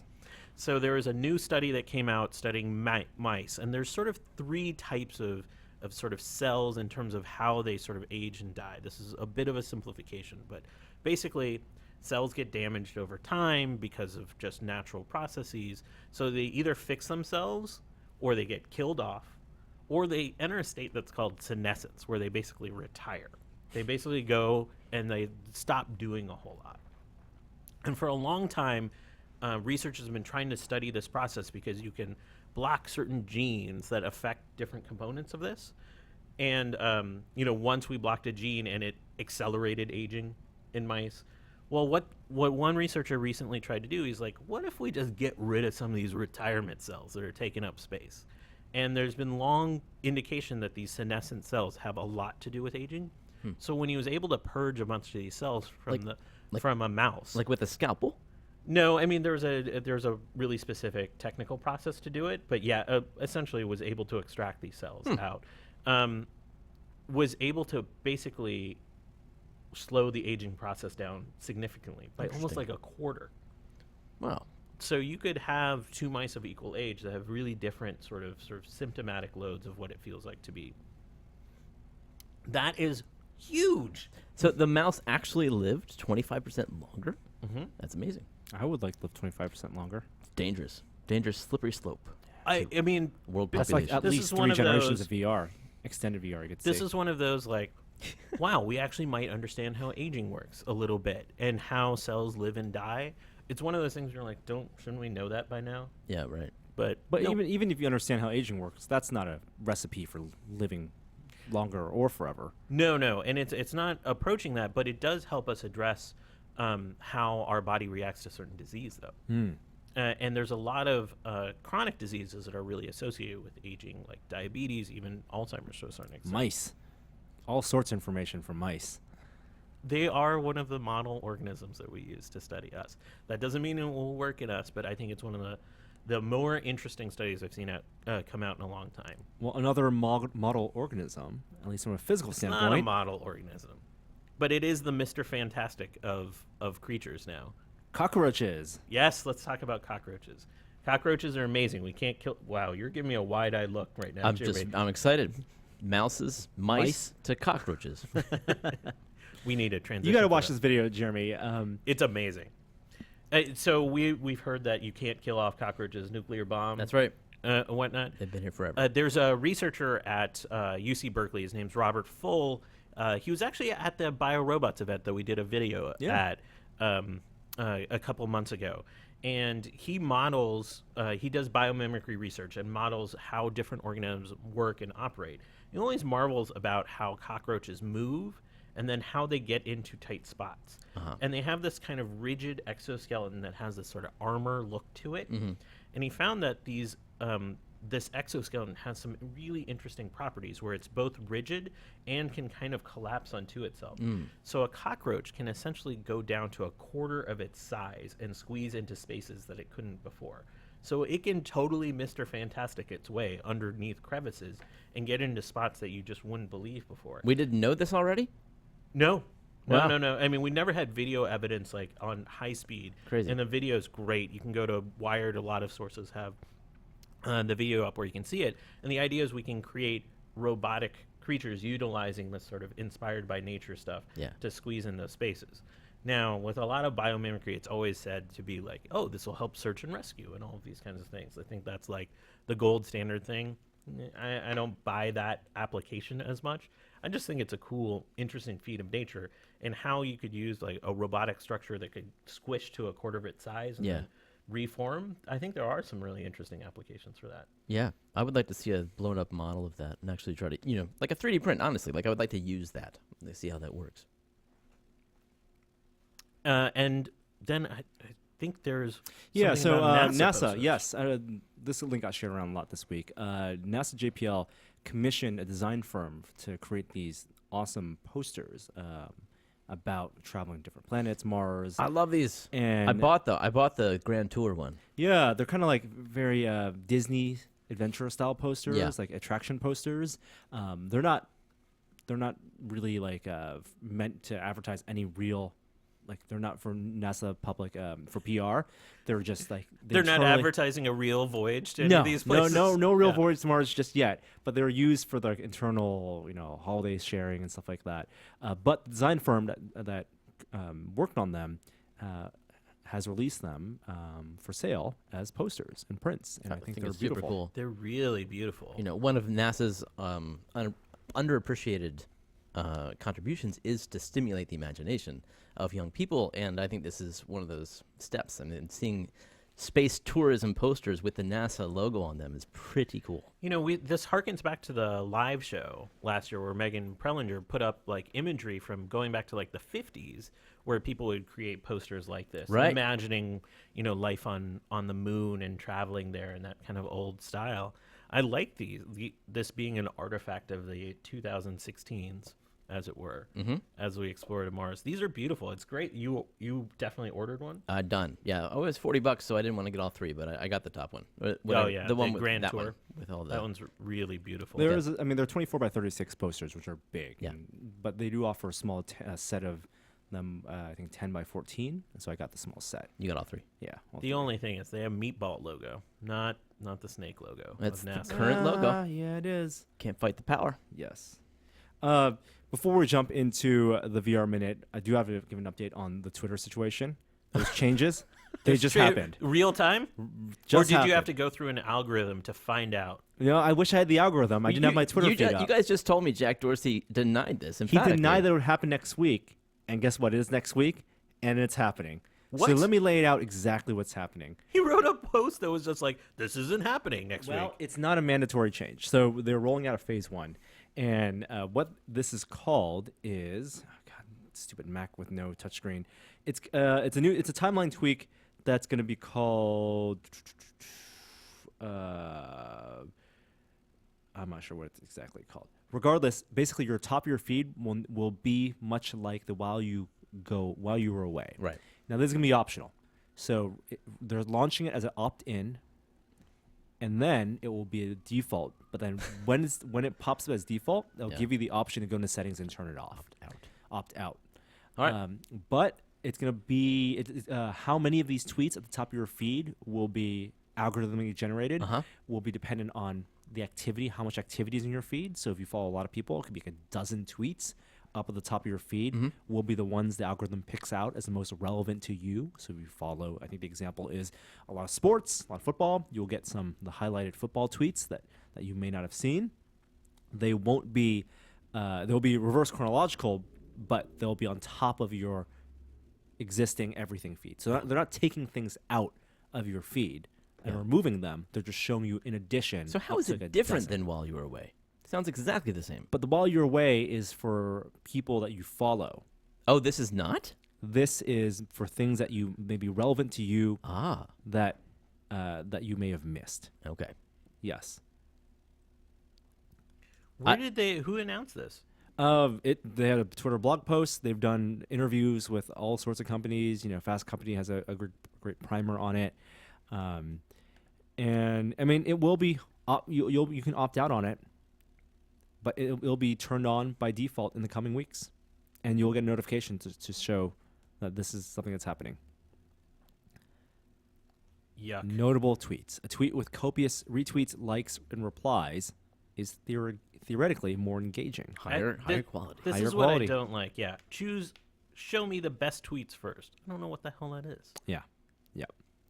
So it's happening. Sorry for the light misinformation, but we at least discussed the ramifications, and we now get to see the ramifications in the coming weeks. But now I think it's time for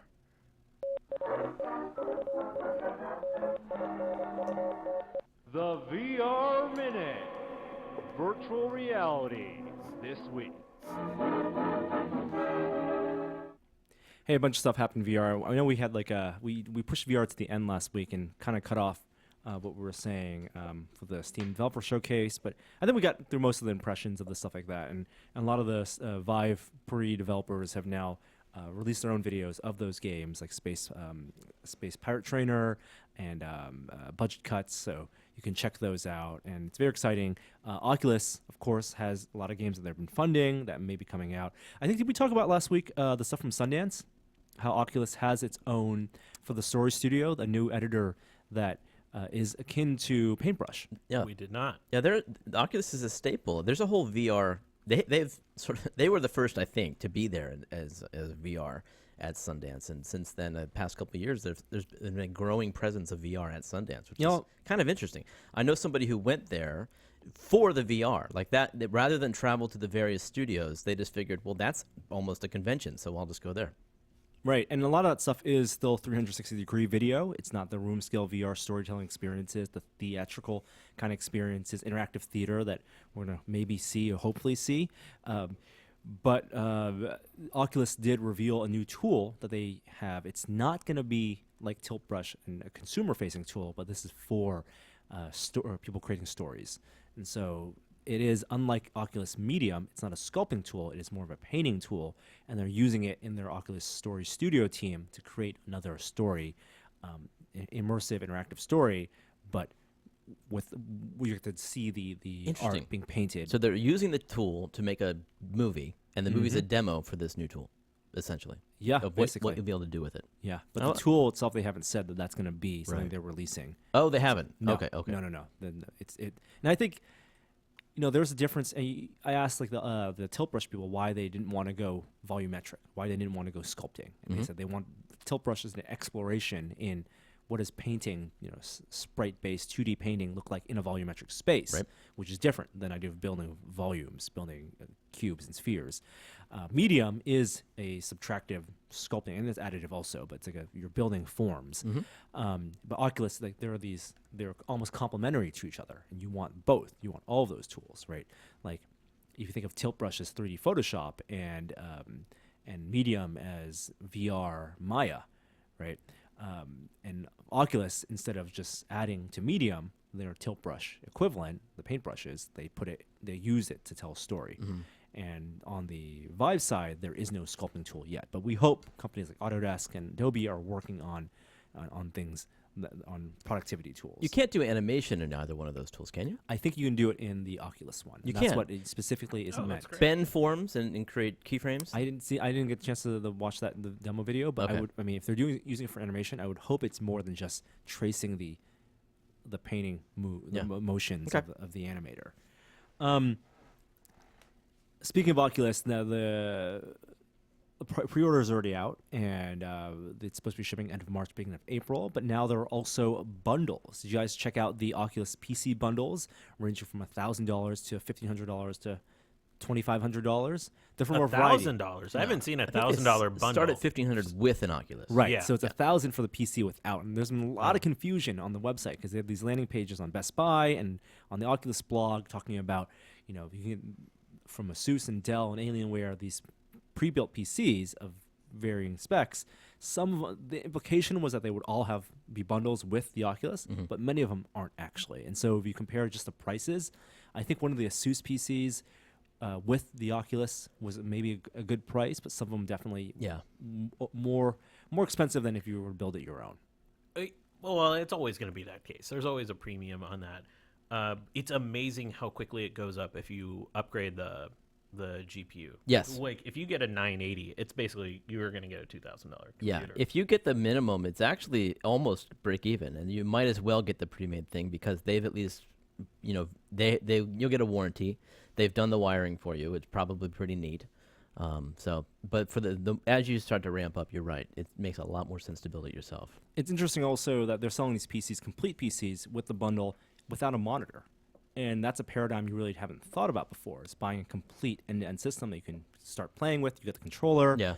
and you get to, once you plug it in, you get to play something, but you don't need to plug it into a TV, and you can basically run it anywhere. You're not thinking of buying it as a PC that you need to buy a monitor, keyboard, mouse accessory. You need the keyboard, mouse. But I wonder how long until the VR platforms have a completely headless solution, so that you can just install Windows and an Oculus and go, you're off to the races. And that's why you do need the monitor now, is because you can't launch the game from the headset. You can't boot into Windows. So I guess you do still need a monitor. But that's the promise. That's the dream. Certainly, there's VR desktop and third-party solutions for that, but it's just not a part of the native install yet. I was surprised that all the bundles are towers.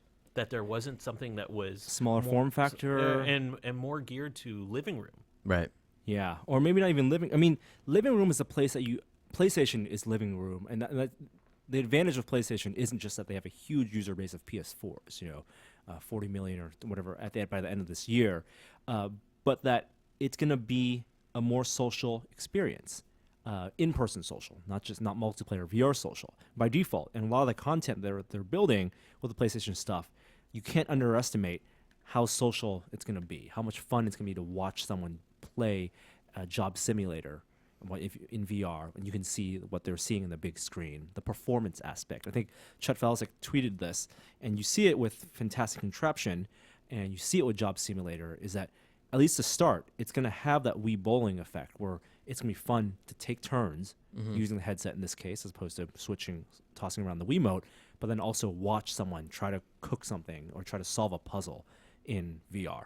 And you're not going to get that with the Oculus being mostly a desktop experience, or even the Vive Pre for a high-end PC desktop experience. So you're right. Like, PCs built for the living room, huge opportunity for VR. Yes. I'm hopeful for it. I mean, we're not there yet. You're building a tower, I would assume. I built a tower because I wasn't just looking for it for that experience. Like my computer was like 4 years old or 4 or 5 years old, so I was also just looking for like a pure replacement. Yeah. And so like I needed something that lived in that office room, anyways. Meter. That's exactly what I just did. Anyway, I think we're also going to be building a PC for us. We're hopefully going to get a Vive soon, and so we'll do some benchmarks and build a PC. I'm still kind of waiting for what the next gen NVIDIA card is going to be, because 970 is last year's card. And So you're going to wait till GDC? Yeah, maybe. I mean, the headsets aren't even coming out till end of March, April, and I think that people should be waiting to see at least what NVIDIA announces and see how it affects pricing before they consider it. That's like 2 week lag only, though. GDC's mid-March, right? GDC's early March. Yeah, but 980s might drop at the very least. And Exactly. If they Yeah. announce a high end, then it might not true. be the 970 equivalent, but the 980s could drop to 970 pricing, and that who knows what will happen. Another interesting video that came from Unreal. So the guys at Epic have. Oh, this is awesome. So, yes, totally awesome. It made me think about a lot. Let's explain what it is. Yeah. So Unreal Engine, which has had VR support for a long time for people making games, just like Unity, you can now, it has people making software in Unreal can add the VR version of it and export, and it'll do stereoscopic, and it'll do all the rendering properly. Now they have VR game development inside Unreal Engine. An environment. Oh, build VR inside VR. That's what it you exactly can use is. Unreal Engine in Yeah. VR, like the whole thing. It's not like you work in the desktop and then you throw on the goggles to check it out. It's like that's your new development environment, and you can pull up a virtual iPad, although it doesn't look like an Apple device. But you pull up a virtual tablet in order to access all of those windows that you otherwise would need to on the desktop. Right. And so a lot of the UI kind of feels tilt brushy. So you're in let's say you create a game environment like a jungle, right? And then you're in the jungle and you want to lay in a building or a structure. Yeah. To pull up that model, you have your two touch. This is all with touch controllers, not with gamepads or keyboard and mouse. You're holding touch controllers. Important point. And the menus pop up and they hover where your controller is. So this is very much like Tilt Brush, where they have this holographic pop up over your touch controller. It's not like the floating screen tiled windows in your peripheral vision. And like Tilt Brush, your controller emits a laser beam. Right. That's the other aspect of it, where you're moving objects with basically laser pointers. And So you have a them. lot of precision. Yes. This made me think about a lot. I mean, and I think the laser model is absolutely necessary. You're going to need to in order to move an object, far distances as opposed to just grabbing it. But it's not going to feel as natural or as precise as the hand grabbing and hand scaling. So think about if you had a laser pointer and you could have used a laser pointer to pick up, that suitcase and move it over there. Yeah. You're going to be able to do it quickly. Like you can move it across long distances very quickly. But if you want to get exactly aligned with that floor or that object on the other side of the room, it's going to be far more precise to be able to go up to it and then shift it by degrees and angles. Yeah. And to have that grabbing aspect of it. I think that'll come in time. And that absolutely will come You know how in time. you can, when you're, I don't know if on the iPhone if you've done this, but you can go forward in time. You can wipe through video quickly, or you can swipe down and then move your finger. And you get the granular aspect. And you get granular. Yeah. It wouldn't surprise me if we have a method of moving in closer to zoom in to get that kind of granular I movement. completely agree, and I think they completely acknowledge that. But the reason the laser pointer is effective is because it's an augmentation of your movements. You're turning small movements of your hand into larger movements, which you're going to need. What is that analogy of? Well, it's an analogy of the mouse cursor. Right. The reason the mouse cursor works, we've said that the mouse cursor is one of the perfect tools for productivity. It's because it's one-to-one movement. Well, it's actually not one-to-one movement. It's just accurate movement. The worst thing you can do on a mouse cursor, for me, is that acceleration. Because acceleration on a mouse cursor then takes the translation of your movements, your small micro movements, the large movements, and makes it unpredictable. Or at least it's a Yeah, but isn't that a system-wide setting? I mean, don't you have some acceleration built into your mouse? Yes, and that tuning is important to the mouse using experience. Right. But the reason the mouse is useful for precision, drawing or productivity on a small screen is because it's not taxing physically, right? You have these small movements that can, but then perfectly map to the cursor. Where if you move, rotate 1 degree on your mouse, you're going to rotate. If you move 1 millimeter up, it's going to move exactly what you expect on your screen. And for VR, you're going to need that for that type of productivity in VR.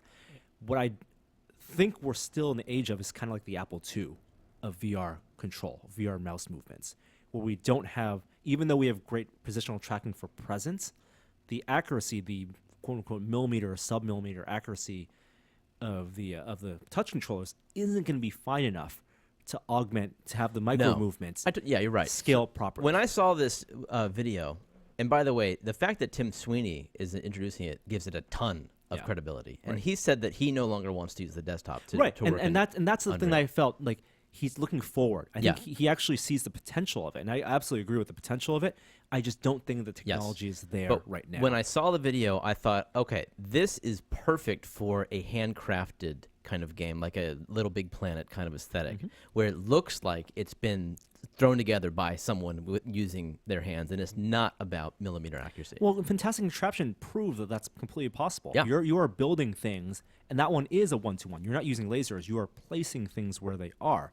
Now, there's a lot of snapping things together, which helps compensate for the lack of accuracy. Does a grid come up that you can No do? grid comes up. Well, that's a plugin. yeah. You know, Yeah. you could certainly do that. Yeah. And all of that, I mean, the reason I say the analogy is Apple II is because the resolution of the screen, like the grid's only necessary if you don't have enough resolution in what you're seeing, right? The grid isn't necessary if you have enough fidelity in your eyes and resolution in your eyes. But the resolution on the current screens and the tracking accuracy is kind of like the productivity you're going to get on an early PC or Mac, where you can definitely draw, but you're not going to get what people expect now. And we can project forward the terms that we're not thinking of in terms of VR tracking are like DPI, are like micrometer accuracy, and there are things like occlusion and things like that you're going to need to solve.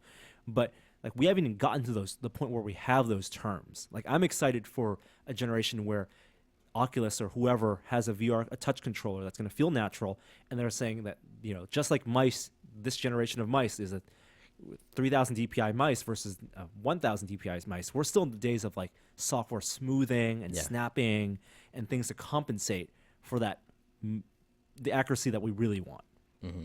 Oh, what wasn't clear, is this developer only, or are they going to open this up? I think it'll be built into. They said GDC is when they'll be announcing more. Like it wasn't very clear about. This would be fun for like some like basic introduction to VR. Like somebody came over and you're going through like the maze or some basic thing. To redesign it really quickly and janky a little bit, but that's fine. And quickly and janky is exactly the kind of thing. I don't think you're going to be making Gears of War or making Call of Duty with this yet. It's just like you can't ask someone with a 1995 era PC to make your Photoshop masterpiece with the precision that you expect from today's computers. Right. Well, obviously, there's a ton of other tools involved in making a game, so you're not going to be doing the Maya modeling and the animation and obviously all that. But it will be very helpful in making VR exclusive titles to be in the environment when you're designing it.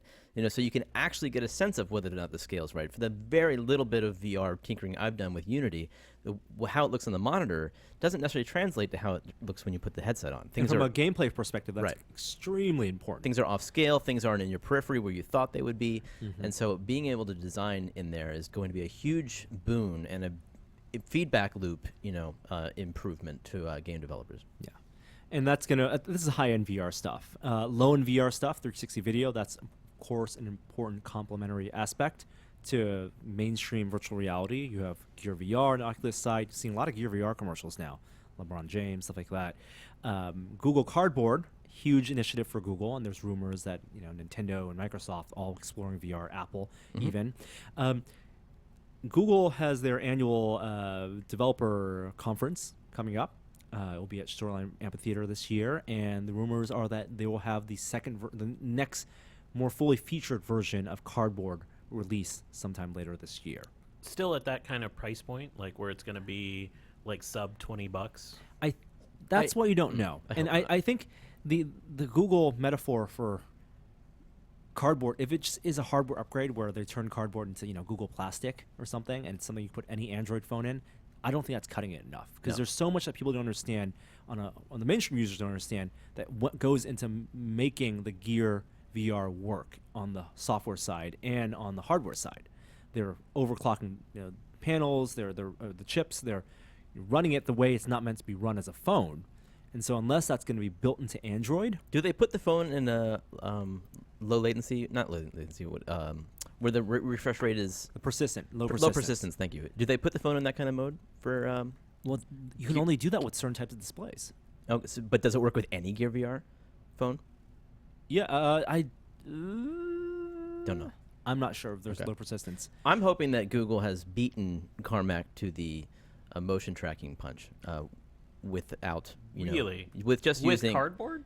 I'm hoping. I mean, I'm imagining with the proper engineering, it is possible to do optically with a camera, meshed with some custom.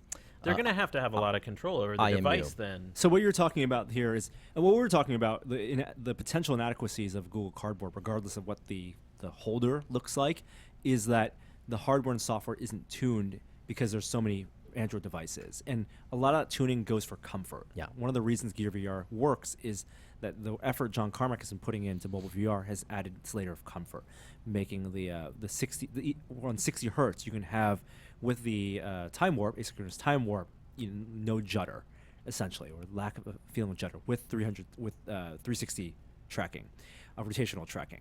But he's also working on positional tracking for mobile, which is a huge challenge. Yeah. And he proposed, and I think he talked about this loosely in his hallway talk at Oculus Connect 2, using cameras, using stereo cameras, way to track external markers. But the problem was always going to be processing power and battery.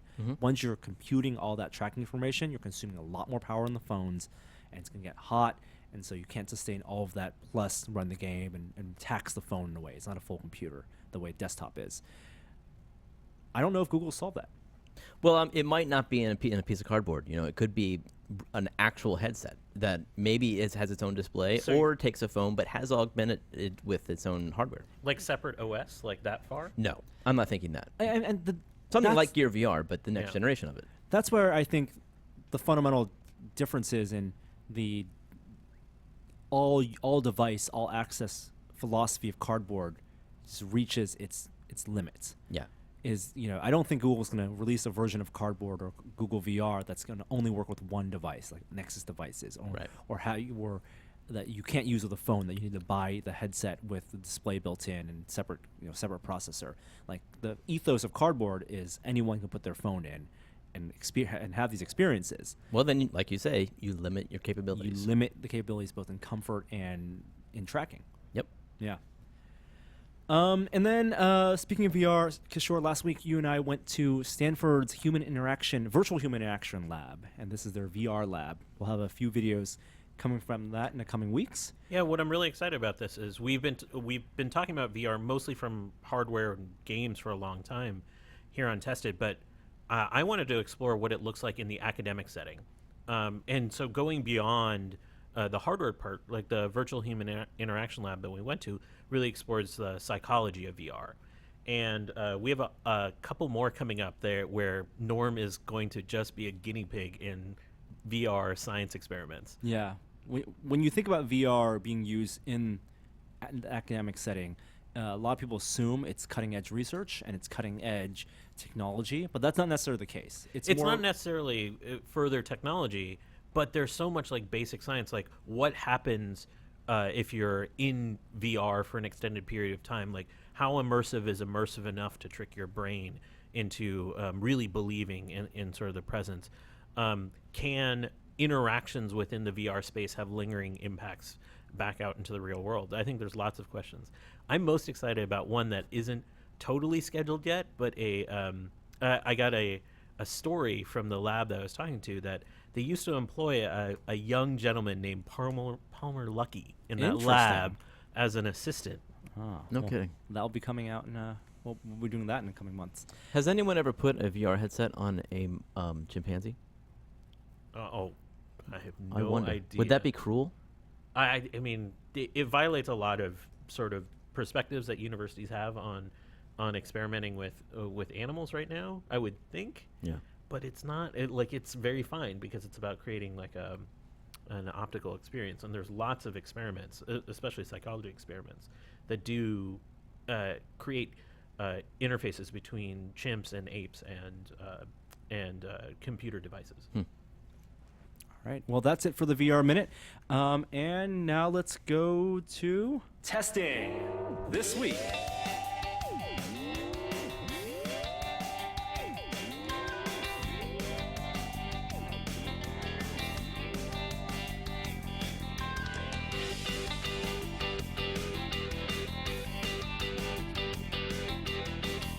Hey, what have you guys been testing? Hey, what have you guys been testing? Who sent this book? Because this person deserves a shout out. Oh, I forgot the name. Well, thank you, person who sent this awesome book. Yeah, we got What's this the book in title? the It's mail. Electronic Plastic, ages 6 and up, batteries not included. It's an awesome book. You got to check it out. It's on Amazon. It's like $70, but it's all these 1980s little tabletop plastic LCD devices, little It's games. like a pictorial history. Yeah, of like ones that had detachable controllers, ones that had color, all the original advertisements. I love this book. Awesome. Tell us about BB-8. Oh, right. So when I saw this movie called Star Wars: The Force Awakens, it has this robot in it called BB-8, and Oh, spoilers. I mean, I left the movie saying I have to have some kind of BB-8 in my life because he's fantastic. And somebody, there've been a few postings of it on Thingiverse, people, for 3D prints, and some are more complicated than others. This one was pretty simple. It's like 10 parts, very manageable. Only 4 colors. And so I think I was the first one, at least, to post back. White, black, gray, orange, right? Yeah, silver. Silver. And I was the first person, I think, at least, to post on Thingiverse that I printed it large. So I upped it to 250%. I maxed out my print bed size on my Printerbot my Printerbot Plus metal. And it looks awesome. He's like a foot tall, and I love it. I left a little bit open in the top so I could potentially put some servos in the head to make him spin around, or potentially put some sounds in there. Unfortunately, it took about 80 hours to print, and at one point I was printing the base, which comes in, it's like a sphere, right? And each half dome takes 24 hours, and about 18 hours in, there was so much vibration on the table that it knocked the power supply off. Oh no. Oh, wow. Which just completely unplugged the printer, and thankfully didn't cause a fire. It didn't break the power supply either. So, but it did. It did stop the print, and there's a big hole in the bottom of it, and he sits flush. But this is like a happy accident, because I tried putting a light bulb in there, and he's the coolest little BB-8 lamp you've ever seen. Oh, nice. Awesome. Yeah, he totally lights up, and so Wow. I might experiment some more with that. Happy accidents. Nice. You can check it out if you on my Twitter at JERWARE. You can see some nice photos I shot. And Kishore? I'm fat. I need to lose some weight. And normally I don't like Internet of Things stuff like smart water bottles. No all that smart water bottles. crap. Oh, yeah. But I'm testing out a Wi-Fi scale. I'm doing the WiThings WS50, which has been out for a little while. Oh, I always thought it was Withings. Withings. With is how I things, call it. yeah. Okay. Yeah, I think that's probably right, but I just go, I'm doing it my own I'm way. with you. I'm with you. All right. Yeah. Totally fine. Cool. And what is interesting, it has a air quality measurement device in it, which I'm super skeptical about. Interesting. You have the new one. Yeah, so I just started using it to sync it into my Google Fit, and I'll be really interested to see how it turns out. I have the first generation of that, and The 30?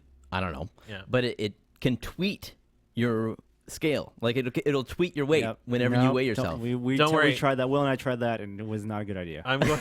The algorithm's going to definitely push that out. Right. not a quality tweet. No, not a That's quality tweet. Totally not a quality tweet. And we've been doing some more testing here. We have the Formlabs 2 review up. Some cool projects coming out. I do want to go through some housekeeping. New Tech, which is the company that makes the video TriCaster that we're using right now to stream the video to you guys and mix it all with actually no one else but us in this office right now, they did a feature story on Joey and his production process. So if you want to get an idea of how we shoot videos here and what our studio setup is and how just Joey and Adam Isaac work together to film all our video reviews and stuff on location, it's a really good post. It's on test.com. Also, we're shooting a bunch of premium videos with Adam, and we have premium weeks of builds coming up soon. So Adam Savage is taking his time once a week to answer questions from tested premium members. We'll have that coming out soon. Video AMAs? Video AMAs. Nice. And the feedback to the questions have been great so far, so we have some good ones for you guys. And we've been some additional behind-the-scenes stuff with puppets and the Blade Runner blasters, so you'll want to check all of that out. But that will do it for this week's episode of This Is Only a Test. Thank you both for joining me, chatting about science, checking out the Super Bowl, and chatting about Jeremy's experience on Mythbusters, and getting some information about Twitter correctly. Where can people find you guys on Twitter, speaking of which? I'm at Science Quiche. Look for my weight tweets coming up soon. Oh, we haven't checked our Twitter follower battle. Let's see how we're doing. We're pretty tight. This is the lamest battle in all of Twitter. Yeah. To see who has more followers, me or Jeremy. I don't know. I'm at Jerware. I need help coming up with a. I'm thinking very seriously about getting a Chevy Volt, the new one. Volt. Volt. Oh. Oh, really? You don't want with a V. Prius? I don't. I mean, what? No, The racing Prius? I don't No. want a Prius. They're too slow. The Volt has serious acceleration. I was very impressed. I went and test drove one, and it's got sky high customer satisfaction rating. The new one that goes 50 miles on an electric charge. If anyone out there wants to talk me out of it, now's the time. Hit me on Twitter. You're going to get it this week? No, but I might pre-order the new one because the 2017 comes out in a couple months. Oh, is it high demand? I mean, I want to get this car. Yeah, All right. it's got the new one is supposed to have adaptive cruise control. All right. You can tweet Jeremy at Jerware, and you can find me always at nchan on Twitter, and find all of our content on tested.com, or subscribe to our YouTube channel, or support us and sign up for a Tested Premium membership.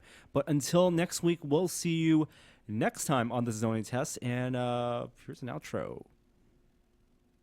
Hi there, I didn't see you. Tested.